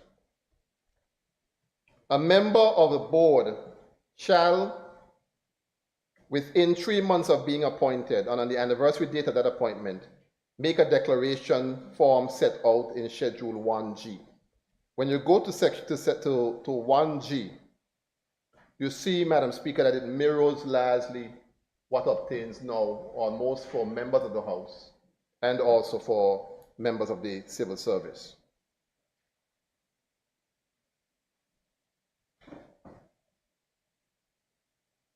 It goes on to say a declaration of interest under this paragraph A shall be made in respect of interest held on the date on which the duty to make the declaration arose, and shall, where required by the resignation form, include a declaration in respect of the interest held on that date by a child or spouse of a member of the board. When you look at the form, they want all the information about all what you have. Now, how many persons who are local persons who you know you want those skill sets on a board would subject themselves to all of this? All your business for your spouse, your business for your child, what land you have, the block and parcel number, all of those things, just to serve on a board. Are you going to get people, the right people, particularly the right local people that you want to serve on these boards if they have to expose their entire business to give community service? I'm saying to us that we have to be extremely, extremely careful. This criteria is being set up to allow some other people to be able to get into some of the areas that traditionally they were not able to get into. And so, Madam Speaker, we have got to be very careful about what it is we are doing.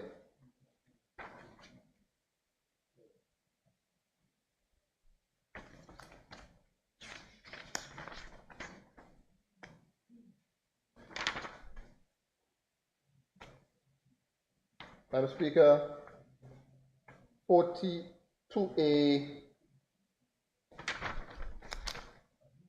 2, the top of page 8.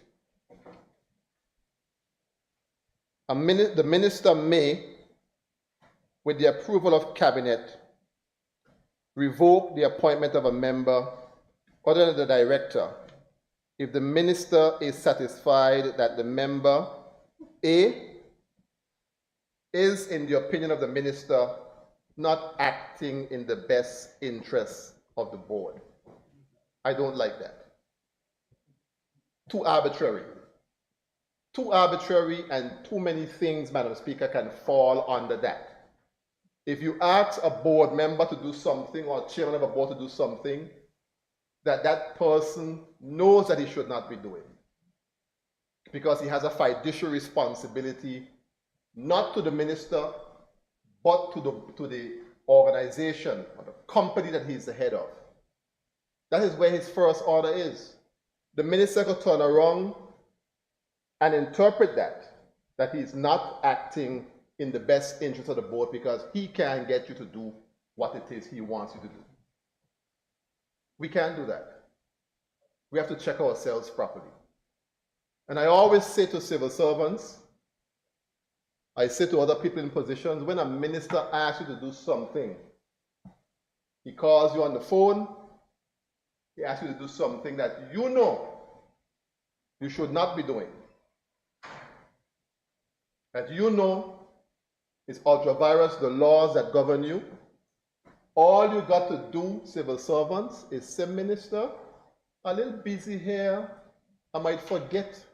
So you could put it in writing for me and send me a little email or a little note to tell me what it is you want me to do. And you want to see speed, that minister ain't crossing back at all because he doesn't want anything in writing. That's a little trick I want to tell them again to do, because sometimes they ask you to do things that they know you full well can't do. And then when the time comes, they can always recant and say they never had no conversation with you. I don't like this provision here. This has to be removed. A has to be removed. And then certainly you have to remove somebody in writing. You can't send them a WhatsApp and tell them resign. They don't work so. You have to put the things properly, Madam Speaker, in writing.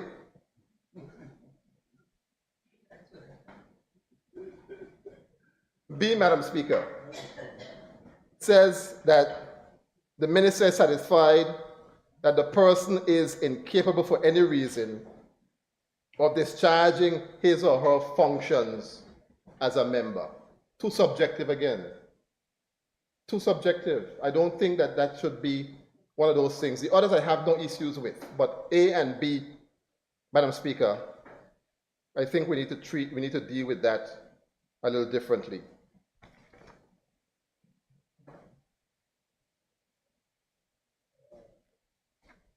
Then if you turn, Madam Speaker, to the bottom of page 8, top of page 9, 6A, indemnification of members.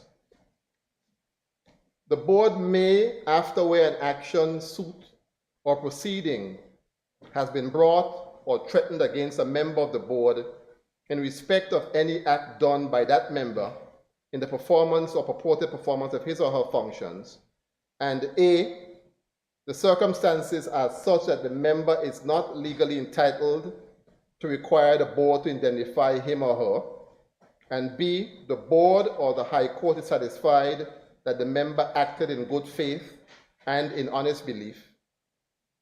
1, that his or her functions required or empowered the doing of the act, or 2, that he or she was acting in the exercise or execution of any authority conferred on him or her as a member, and with the concurrence of the ministry, indemnify the member against the whole or any part of any liability, damages, loss, claims, or proceedings, cost or legal expenses which he or she may have been ordered to pay or may reasonably incur. Again, you see the High Court creeping in here again. I'm again saying that there should be something between where somebody can appeal to a minister before you get to the High Court. But then it speaks, Madam Speaker, about incurring cost. So when you read this, you're seeing here that the person will have to incur this cost and then be reimbursed. What if somebody's not in a financial position to be able to do that? So I think, again, we have to take a look at that, Madam Speaker. Then 14 speaks about conflict of interest. A member of the board shall, pursuant to paragraph 14A, disclose any private or personal interests that may influence or appear to influence the exercise of that member's official duty. And I've always had a concern with how we interpret conflict of interest. Appears to influence. Sometimes the conflict that we're talking about is sometimes so remote, so removed. But we call everything conflict of interest, Madam Speaker. And I think we have to start to take a closer look at what really we mean when we speak of conflict of interest.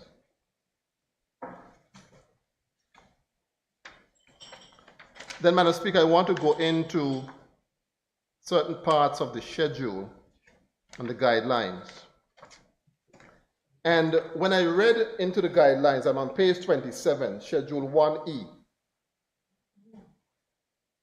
I want to read something to you to show you the point that I made earlier about being careful about what it is we're doing, and in the committee stage, look at the criteria very carefully, Madam Speaker. It says here under the makeup of an effective board, it is important that the statutory boards contain a balance of skills, knowledge, attributes, and experience that match the strategic direction and needs of the entity and of the territory of the Virgin Islands. The emphasis is on appointing the persons with the best knowledge. Hear that? Best knowledge persons, anybody, best knowledge, whether you're from here or you're not from here, skills and experience. This is the part, Madam Speaker, while also considering the overall composition of the board in terms of diversity and inclusion needs. And when I read that, I said, Eureka, Eureka, I have found it. This is what they're up to. This is what they're up to. Diversity and inclusion. So you know what that means? That they want the complexion of the boards to change. The room is a little too dark and we want it lightened. And so, Madam Speaker, we have got to be very, very careful. Very careful with what it is, Madam Speaker, we are trying to do. When you go, Madam Speaker, to page 28, I'm still under the schedule. It says, under systems of appointments to statutory boards, or requests to fill board vacancies, they tell you how to go about doing it, A and B. And B says, persons being considered for chairmanship of a board should make themselves available to the relevant ministry for interviews on matters relevant to their potential leadership role. I just want to make sure that when they say ministry, that the minister is involved as well, somehow in the process, because it just can't be the ministry alone doing what they want. The minister has to be there as well, and that person's views, Madam Speaker, must be brought to bear.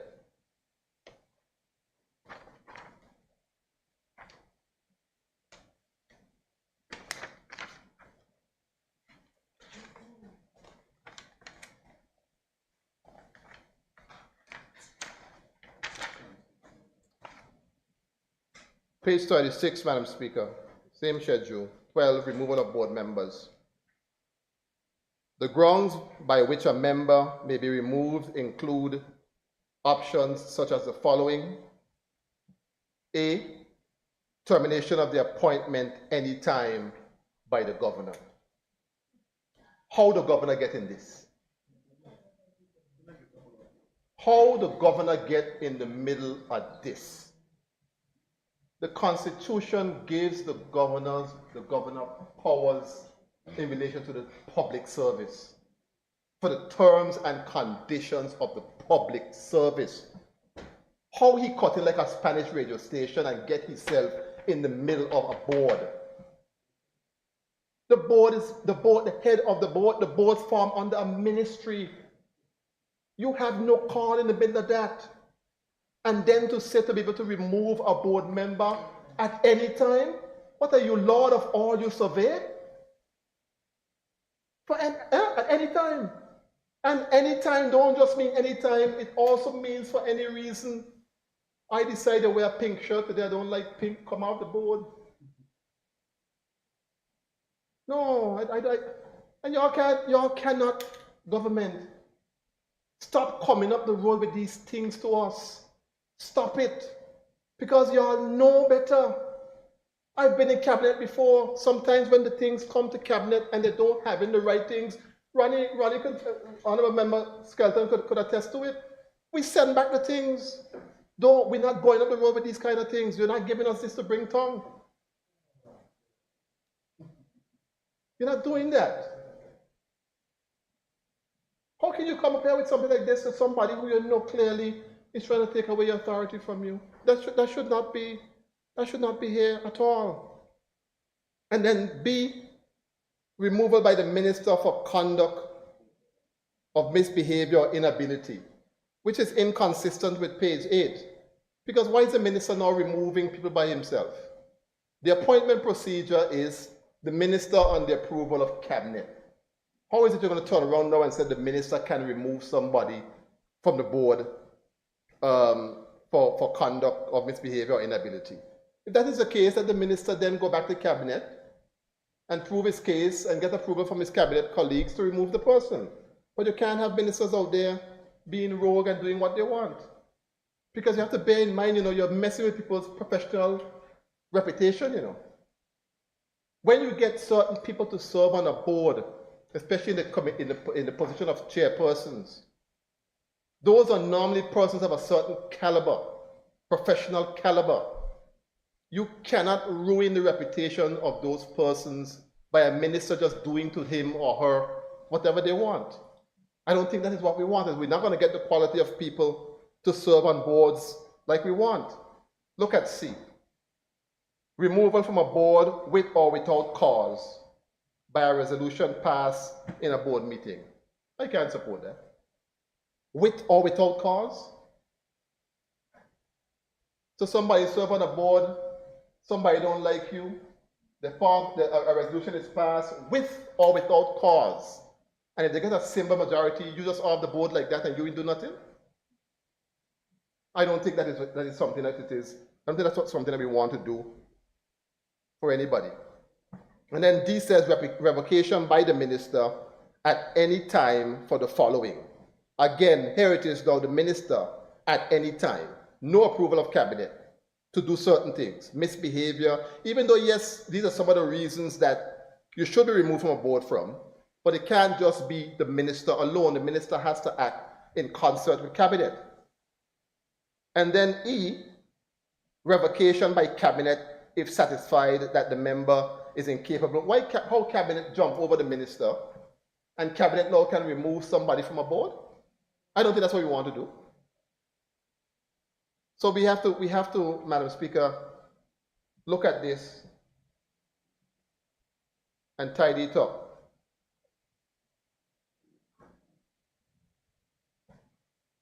Then 12.3 again, on the removal of boards. Options for members to resign from boards are also varied and include the following tendering of resignation to the governor through the chairperson of the board. How he get in here again? How he get in here? You ain't got nothing to do with no board. You're not a minister. How is it that somebody could jump over their minister and go resign to the governor who ain't have nothing to call with no board? How we get to this? How we get to this?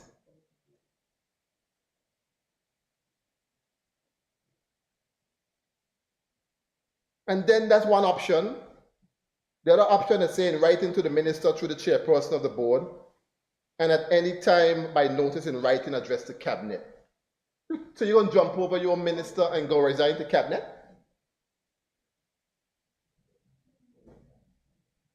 This is what we all want? This is what y'all bring up here?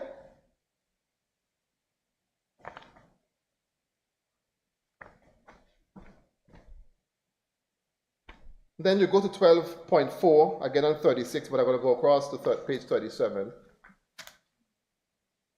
It says additional reasons for removing board members may include the following.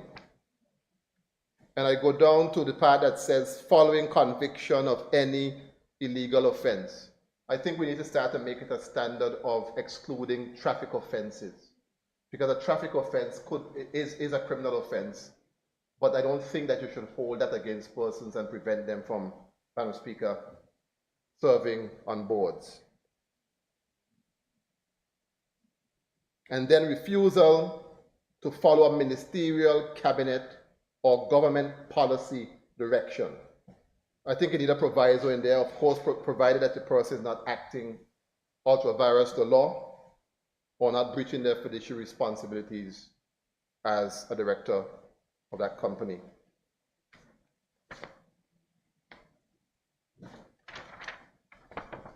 All in all, Madam Speaker, those are the main points that I hope in the committee stage we can have a conversation and get them sorted out a bit better. But certainly I do support standardizing the structure of boards, because I think it's a good thing for the territory. Thank you, Madam Speaker. Thank you. Any other member wish to debate? I recognize a member for the 2nd District, Honorable Melvin Turnbull.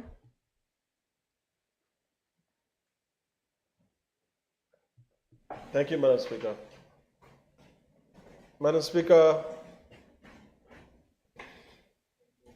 I rise to give my contributions to the National Parks Trust Amendment Bill 2024, and the Premier in his remarks gave the objects and reasons, Madam Speaker, for the original intent of these amendments to the bill, which I too support because it falls in line with the Commission of Inquiry recommendations. But Madam Speaker, my support to this bill or this amendment does not simply come without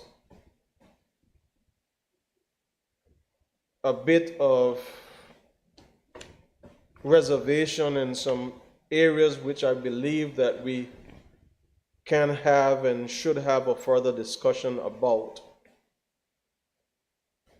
Because while we are focusing on what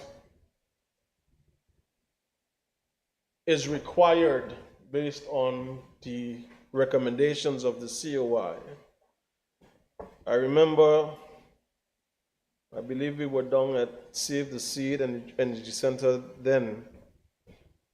I said, don't just do what is required, do what is expected.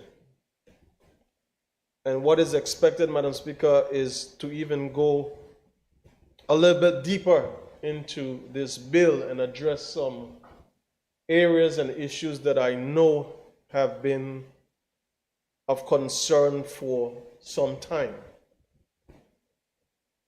But Madam Speaker, as I said, the overall concept as the member for the 6th who started off the debate spoke about of streamlining the statutory boards is important.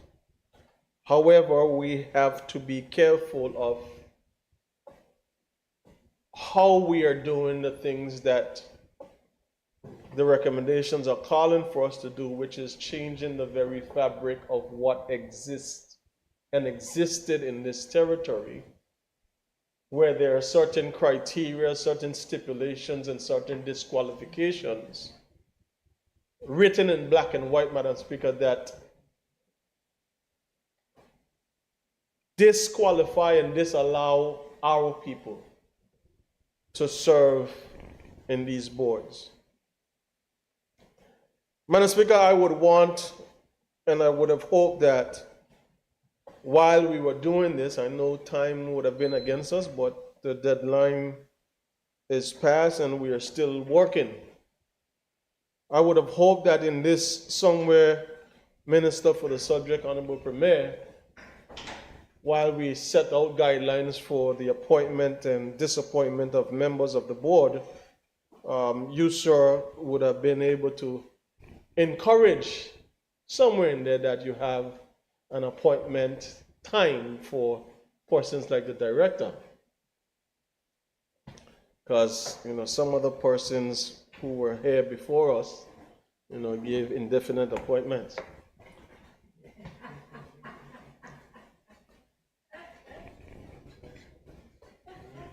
Minister for Health, you said something? Oh, okay. Madam Speaker, if I was to start on this particular bill, just areas that I've highlighted, and I would try not to, for the efficiency of time, not to repeat some of, or too much of what the member for the 6th would have stated. But Madam Speaker, within the implementation of this bill, there are still, I believe, some areas that are lacking with the detailed guidelines on how the board is supposed to execute the governance strategies or policies that will be implemented, and how the board will be able to monitor such policies by the leadership of the Parks Trust. So it's one thing, Madam Speaker, to set a board in place, but if there's no proper guidelines or mechanism for how they would be monitoring or implementing such policies and make sure that they are followed through, I think it would leave the minister and by and large the government who's responsible for carrying out this specific agenda at a standstill, so to speak. And Madam Speaker, one of the things that I know is important, I heard the Premier speak about it, I think earlier this morning, was this whole issue of the climate change. And the National Parks Trust, in different facets, Madam Speaker, has a big and huge role to play with how we combat the areas of climate change, from our reefs, from our national parks, from the way we deal with the corals and the tissue, Madam Speaker, and how we protect the environment. Secondly, Madam Speaker, I believe that there is a lack of the mechanisms for the public input or participation in the decision-making process of how things will be executed. I know, again, this is specifically to deal with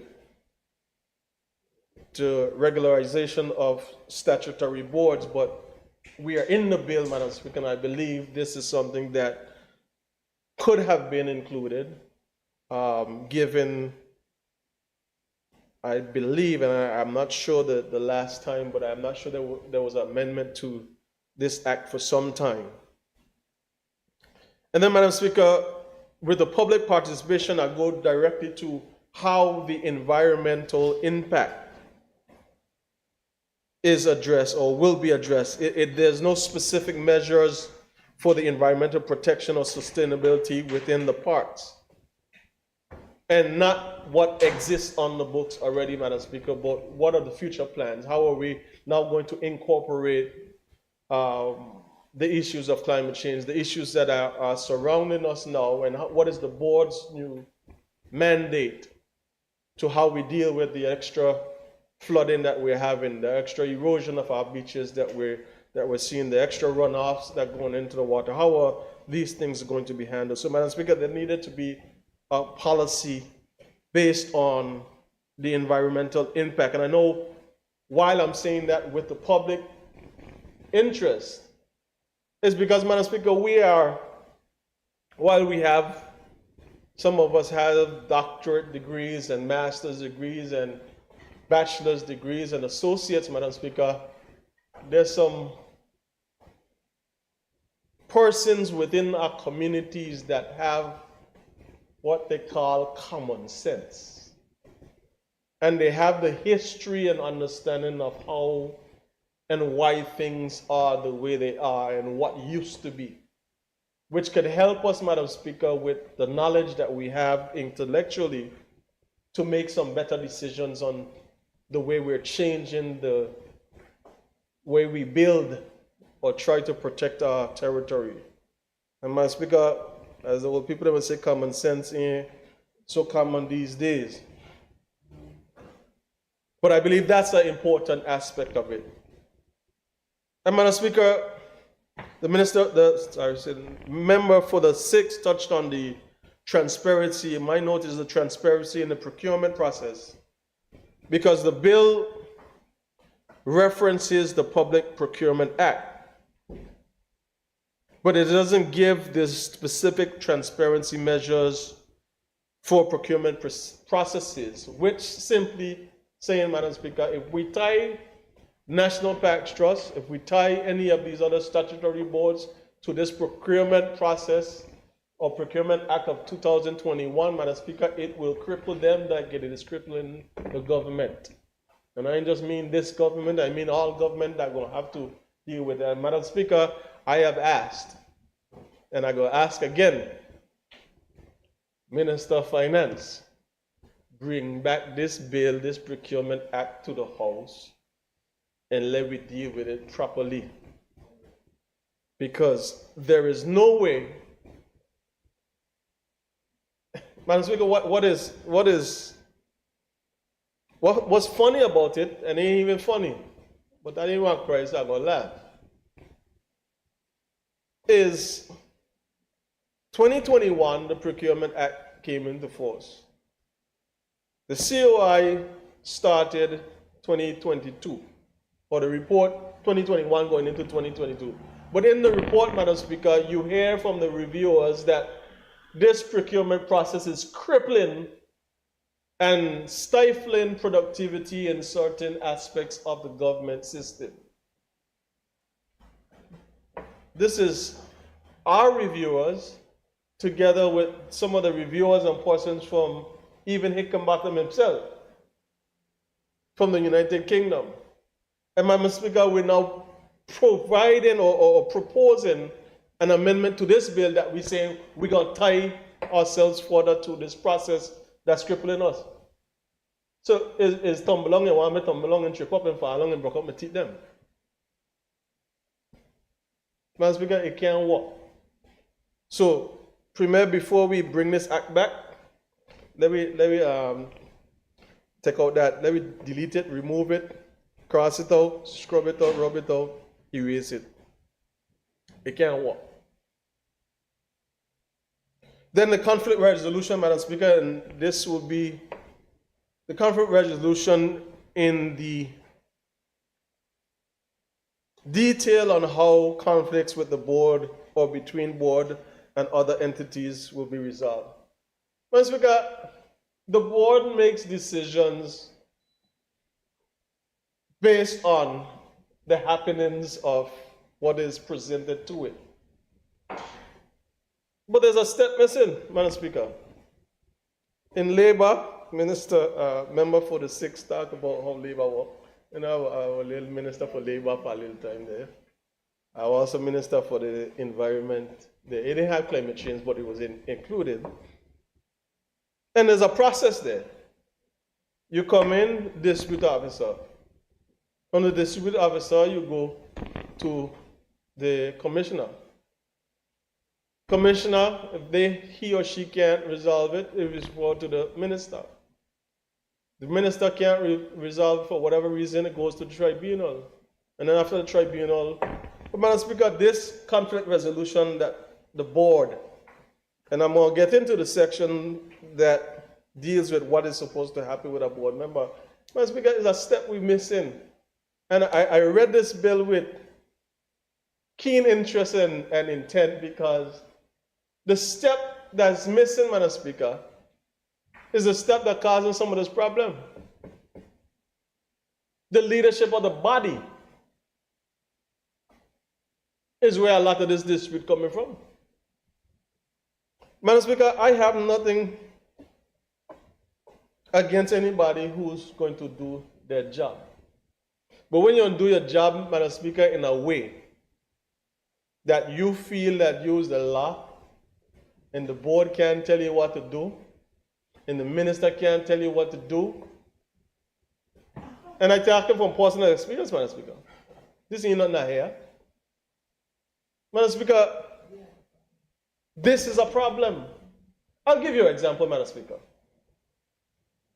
During COVID-19,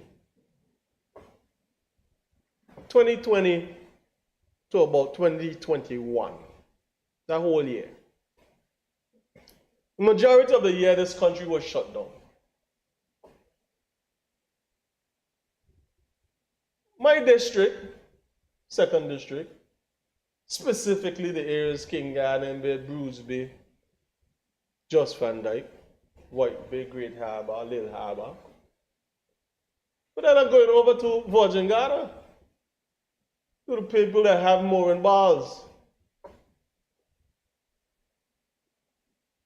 Madam Speaker, you know these people were written and have been written and still being chased to be collected for the period where they had no boat, no yacht, not even a pedal boat or a surfboard come in on these moorings and they're telling you you have to pay your fees? And when you try to provide some sort of logical and sensible, common-sensible conversation, Madam Speaker, they're telling you, the director telling the staff to tell the people they don't care if their money needs to be collected. Or if you want to take it up, you go to court with it. I said, what kind of craziness are we doing to people? Premier, I don't have it no more, you know. I don't have it no more. When the former minister, now Minister of Health had it, he didn't do nothing with it. I tried to do something that I went as far as writing to the governor. I didn't see a note back yet. I write him on behalf of the people to the governor. If I share with you what was given. So Premier, this is your baby here now. But I come in with the people from my district. I know if what his name gonna bring people from his district, but I don't come with my people, Madam Speaker.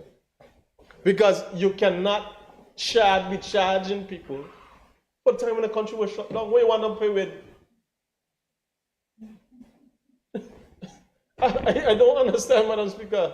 What you want them to pay with? And then on the other hand, Madam Speaker, you have areas that should be. I got the member for the third in here, Sage Mountain, me and he connected there. He got to pass through my district to get up to Sage Mountain National Park. Once because a couple of weeks ago, I had a meeting with some taxi operators and people from the tourism field.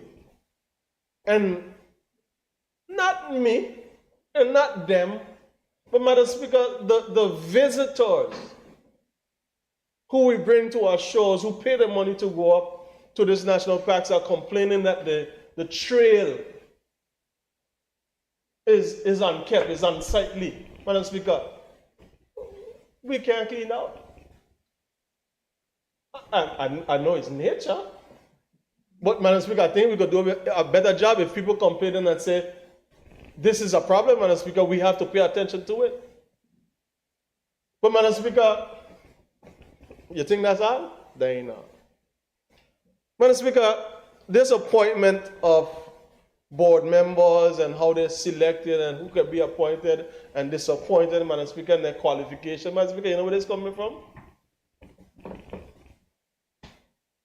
The board challenged the very director on a decision that they would have made. And the board went a different way. Madam Speaker, Premier, you will have this in your office. It's there. And I reported to you at that time when you were Premier, I was Minister. A letter was written stating the director is going against the board to make a decision and she's standing on it. That's how the letter get down to the governor, because I went to the Premier. Premier tell me, what's the next step? I said, Premier, I know what the next step is. Because while talking to the Premier, I received correspondence from the governor. They wrote to the governor on me. So while we had dealing with the board, Madam Speaker, we got another problem we got to deal with. You're trying to straighten a board and you got a problem that we're going wrong. We got to deal with the problem, Madam Speaker. And the last things, all the reprimand and removal and approval and appointment and disappointment except the director. Again, I tell you what he named appoint them indefinitely. We got to fix that. You can't have somebody there indefinitely. Madam Speaker, what is going to create, whether they can do their job or not, whether they can qualify for the job, what you're going to create is a monster.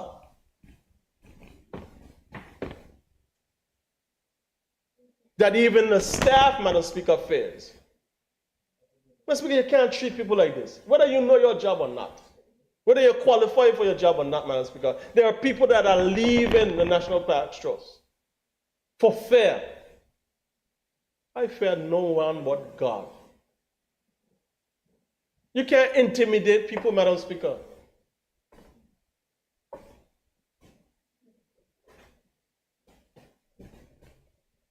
Madam Speaker,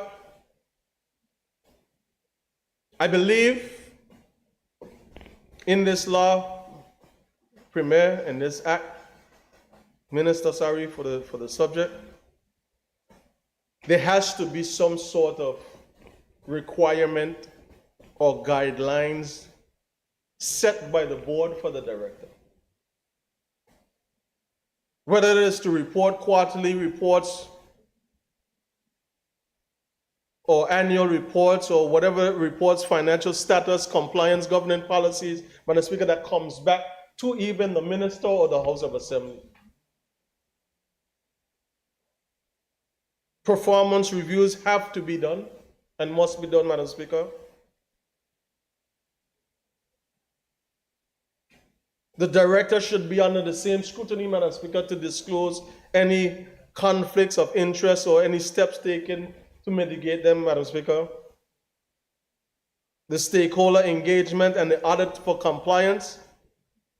Make sure that the director is calling audits internally and externally, Madam Speaker, to deal and ensure that whatever is produced to the board before it gets to the minister, Madam Speaker, that you have a paper trail. But if you have a board that is failing to have a conversation with the director who should be subordinate to them, the minister ain't gonna get nothing done. So, Madam Speaker,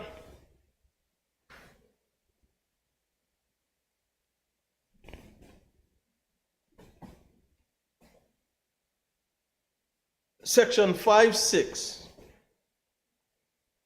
where it comes to the board operations, Madam Speaker, I believe in order to improve this, we should include some specific examples and case studies that will illustrate the best practices for integrity, objectivity, and professional skills, Madam Speaker, rather than just listing them out. Because one of the things that I remember and I recall, Madam Speaker, very vividly is when we were appointed board members or when we were appointing persons to boards. Yes, your chairman should be someone who has the ability to command that respect and be able to govern and run meetings, Madam Speaker, and execute the prerogatives of the minister in charge. But, Madam Speaker, we must also not forget that layman, that lay person, Madam Speaker, who's able to bring that sense of common sense and the things that we don't think about. Yes, Madam Speaker, there's lawyers and there's doctors and there's bioengineers and all the different persons, Madam Speaker, but you need somebody who's going to think about things that we're not thinking about. Madam Speaker, 5(a), the good governance, Madam Speaker. We use the word, Madam Speaker, but there's no clear definition of what we're expecting. So I believe, Madam Speaker, a detailed checklist or a framework for the board members to follow. Ensure, but that's going to come from the minister. It has to come from the minister, Madam Speaker. Develop that checklist or framework that the board members will follow, ensuring consistent application of good governance principles. And then, Madam Speaker, the annual performance for self-evaluation, 8(2)(b). Again, there's no clear detail. So something as simple as a template. Just like what we were able to take the register of interest that we're taking from everywhere and applying it and chucking it everywhere else, Madam Speaker, create a template for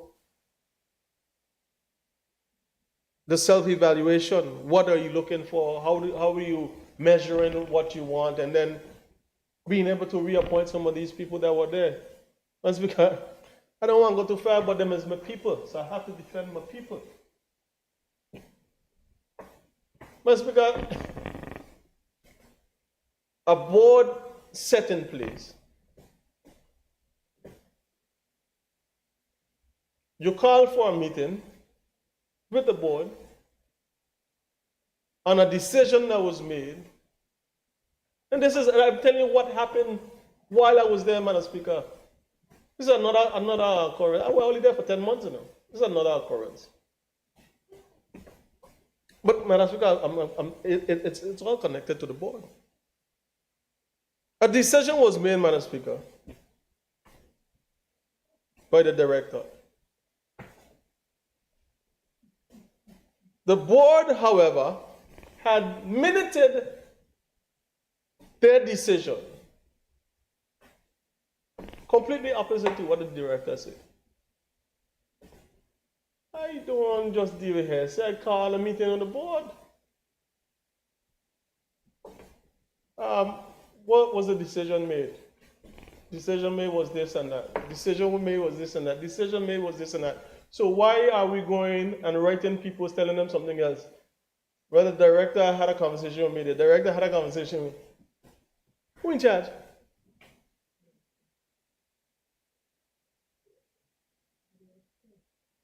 Madam Speaker, this is thing that happened recently. And they're going to continue to happen if I'm left unchecked. Madam Speaker,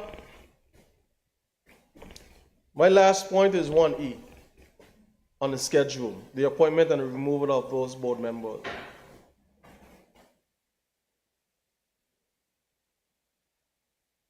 We have a very extensive list of how appointments and removals should be done. But as the member for the 6th highlighted, Madam Speaker, it can't be in a way that you're calling it transparent and want to disqualify the people that have got us to this place. And when you include everybody else. Member for the 6th said, you want to brighten the room. And I remember, Madam Speaker, that brighten the room conversation, diversity. We want the boards to look like the community, Madam Speaker. Remember you're smiling, you remember that conversation. Madam Speaker, don't come here, come tell me what you think I should do. You know what the immigration board, man? You think I remember what it was? The body, the CRC, Constitutional Review. You're going to tell me you got picked. Out of place, Madam Speaker, out of order, ain't in the Constitution. So, Madam Speaker, the people that are here, Madam Speaker, don't try to disqualify. You're writing it now for us. You're writing it in law. And telling us we should do it in law. And then when you come back, Madam Speaker, we can recognize a man, woman, or child on this board. But all of them are qualified and they have the highest standards of education and this and that, Madam Speaker. We people got them too. And this whole application process, Madam Speaker, where you got to apply to be on these boards, Madam Speaker, we got to stop it. Madam Speaker, I keep saying we should not keep allowing what was suggested by Hickenbottom become recommendations. He made clear recommendations, let me do them. All these suggestions, what he suggests and what he thinking, what he feel, leave them on the side. I can feel hot now. I feel hot, I feel cold, I feel in between and betwixt and between, Madam Speaker. But my feelings don't have nothing to do with how I want this country to be governed. Suggestions are just that. I suggest that the Minister for Health grow some hair. What he ain't got to grow hair? That's my suggestion.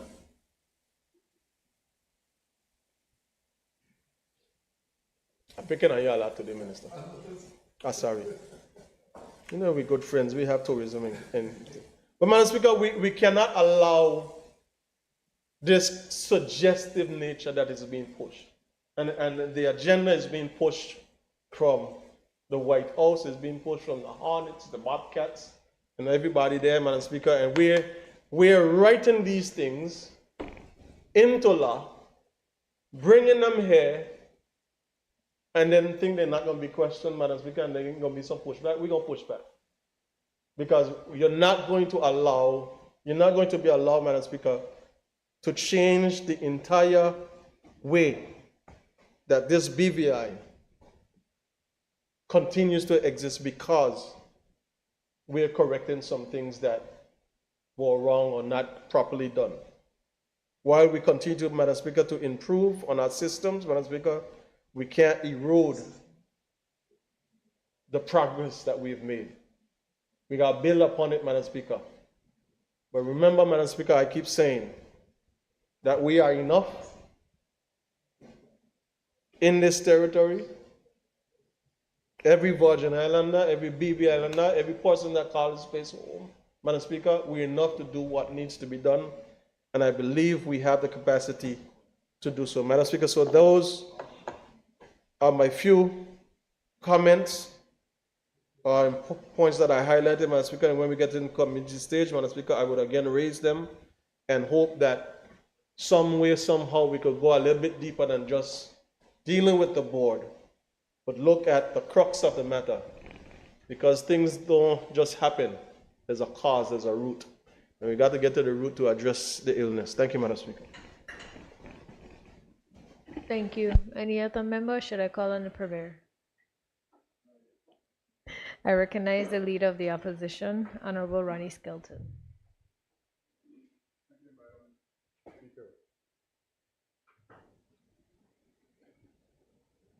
Madam Speaker, you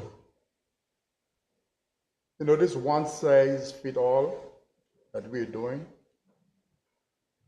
it's bothering me a bit, because the history of these statutory corporations and statutory boards were developed for the very purpose of being independent and carrying out the mandate of what we wanted to accomplish. Now, we are trying to put a one-size-fits-all here. So we're linking National Park Trust, we're linking it to the Services Authority, we're linking it to the college, and all of these things, and they all have the unique place in our history. They all are carrying out the space in our economy, in our country, and trying to fulfill an obligation. The people who are going to sit on the college board are not the same people who are going to sit on the hospital board, or the same people who are going to sit on the National Park Trust Board. And I know this is coming from the COI Hickenbottom Commission.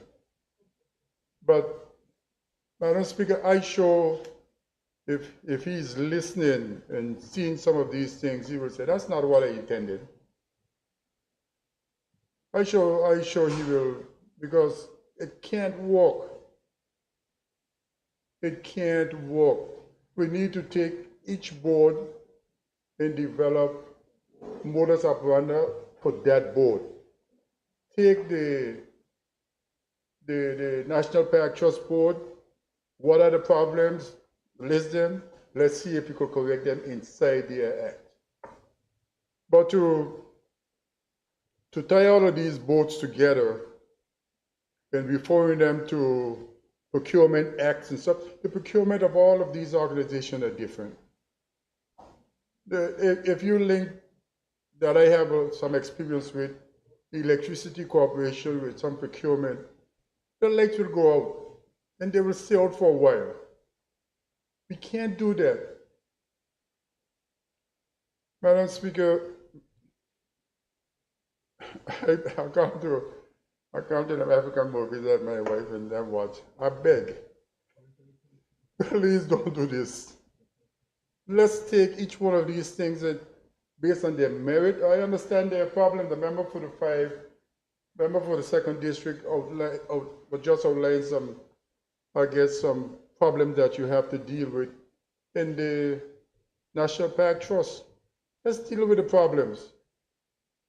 But let us build an institution and build them. You got how much children you have here? 10 statutory boards? I don't know. I might be a little off. 13? Some of them will not statutory board, but we have some 10 significant ones. And here it is, 10 children, they all look different, they're not twins, they're not anything. And we're linking them together. All we're going to do is fall apart. We're going to cause a lot of issues. Let us don't do this. If there's one or two who close by that they could be twins, yeah, I don't have a problem. But this is, you read through the stuff, and the member make a good point. All of these things for boards, you're leaving out half your people. You're leaving out on the side. The people who have helped us build this country, who don't have degrees and that kind of stuff, but they have common sense and they self-taught. This thing seems to be leaving them by the wayside. At least somebody could show me where they're not being left by the wayside. Because they said you have to have the skill, the necessary skill and stuff to do it. And the world is coming such, if you don't have a piece of paper to show the skill, that you have the skill set, you don't have it. You don't have it. Madam Speaker, and it all, like, all of these boards had bad governance. That's not true, Madam Speaker. I noticed we didn't try to interfere with the Financial Services Commission, the board, because you seem to. But Madam Speaker, why are we allowing this to happen? All of these things are unique in the thing. The Financial Services Commission board is a board specifically to care about financial services for us. Here we have the National Park Trust Fund Board, National Park Trust Board, and they're supposed to, I understand there's a huge pot of money out there that they need to go look for and help us for funding to take away global warming and all the effects of global warming and stuff. I don't have a problem with that. But Madam Speaker, these things are causing concern. The member for the 6 outlined all the different sections where he sees problem. So I don't really want to spend a lot of time doing that, Madam Speaker. But like he did, I have the things here marked up. Some of the things don't make any sense, and I hope when we get in the committee stage, we can be frank with each other and not just try to rush something through. Because this don't make no sense. We can't link all of these statutory boards together and refer them to some, let's put them in their act. Whatever we want them to do, let's build a package for that specific organization. And we can do it. You tell them the Health Services Authority Board, which is here, linked together, that they must use the procurement thing of the government. You must follow it or something of that nature. Madam Speaker, people will die. We can't do this. But if that's what the government wants, what I say all the time, the opposition will have their say. The government will have their way. You have the votes, you have everything. But you shouldn't do this to people because these things are going to come back to haunt us. If you, what our people used to say, if you don't hear, you'll feel. But these things are come back to haunt us, Madam Speaker. Because there's no doubt that there is a sinister thing behind some of this stuff. Because it's basically leaving all your people. You hear, I mentioned it today. I mentioned today when we were doing the FSC stuff. Where are we going to find people if we put all of these things in place to put on boards? Where where, I hope, Premier, I hope you got answers, because I don't see it. I shall be looking for board members for different boards and we can't find them.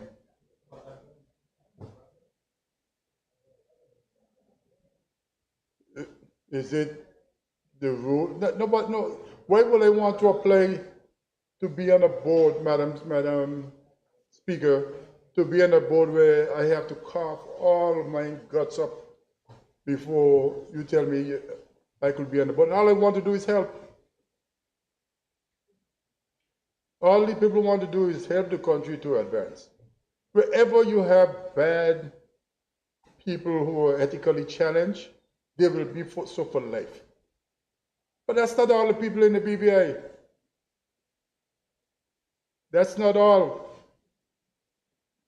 They're making it look like everybody born here belong or whoever they're unethical. That's what all of these rules say, sending the message to me. Subliminally, it's sending that message. I don't know if I'm getting it.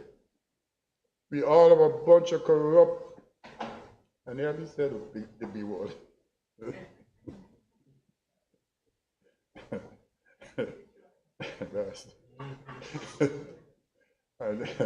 Like we all, come on, don't let them do this to us. You know, don't let them do it to us. You know, because some of the things that they're saying in a private places, in public, like all of us, we are challenged ethically. We can't do anything that is good. We can't make a decision that is, you know, even if you selling medicine, you can't make a decision for the good of the health of the people. These things can't be right. If I am a doctor and I have to disclose that I have patients and all that kind of stuff, so I can't sit on a hospital board. Madam Speaker, we have difficult days ahead of us. You know, when you look at the listing of the thing, it's just subjective. My colleague read it out. You know, and you have statutory boards, and the governor now trying to get himself involved in statutory boards. Why are we allowing this? You bring it up here so we can take it out. Okay. We'll take it out. We'll help you to take it out.